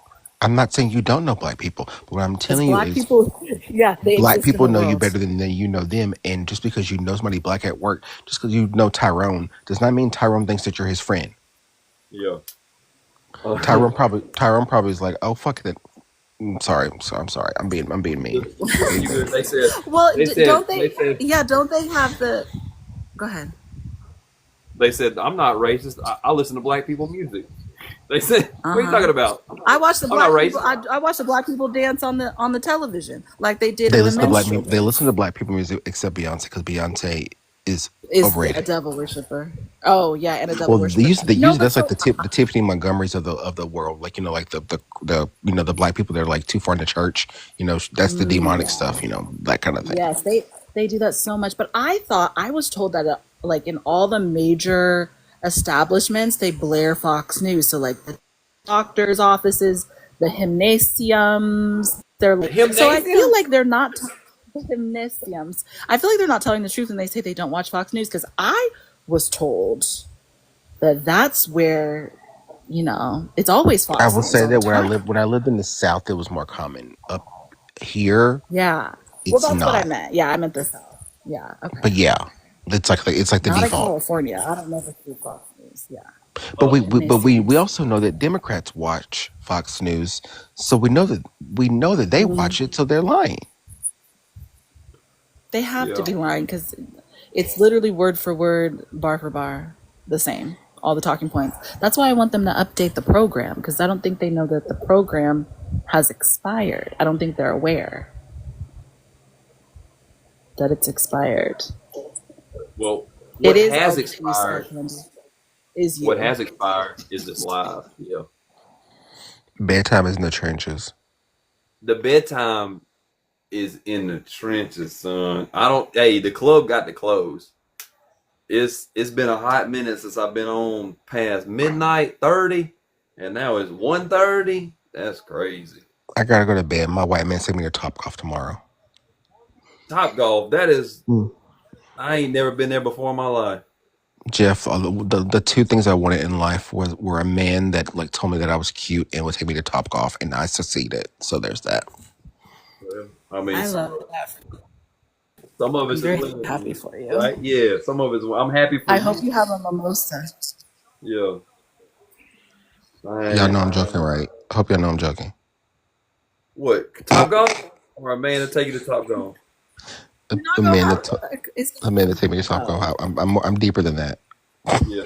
Well, I feel like I don't even know if you would enjoy top golf as much as you going with him. I'm going to just have fun. Yeah, that's what I'm saying. Like you Yeah, ain't like, oh yeah, a we little top golf. mimosa. Yeah.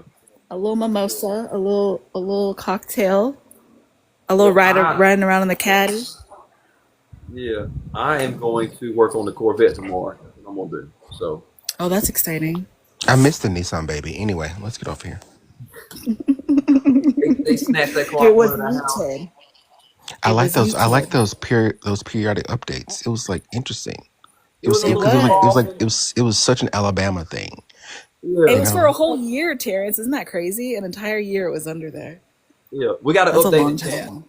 So for the chat, Oh, there close you to go. my house, there was a Nissan Altima wedged up under a house, and I started making content around it about a Nissan house baby, and just all the things around that, and it was funny, and it was for a hot minute. About once a month, once every 6 weeks, I stopped by there.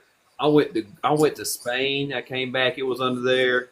It was snowing. I took videos of it under the house. Then it's a whole little playlist. It was just a revolving kind of mini series on the profile here about That's so funny. Oh my god. I know you want to close this out, but I want to highlight something. Mm-hmm. The Spain thing. Yeah. Liberals travel. Those of us that are like-minded, we travel. Conservative people, unless they're just extremely wealthy, don't travel, and that's another distinction, and that's why they think the way they think, because they are not traveled enough. Like people that still think Africa is completely undeveloped. Mm-hmm. A country, yeah, and a country. And a country, Right. not a continent. I like those. Right, but I'm sorry. I thought that was I thought that needed to be said. But anyway, sorry. Yeah. Bedtime's in the strangers. Yeah, there's a study on Yep. that as well. Leisha said a Corvette is a See you white. next is time, a white. Leisha. Yeah. She'll be back. She don't even follow me. Leisha. I don't even know how she got here. She don't even follow me.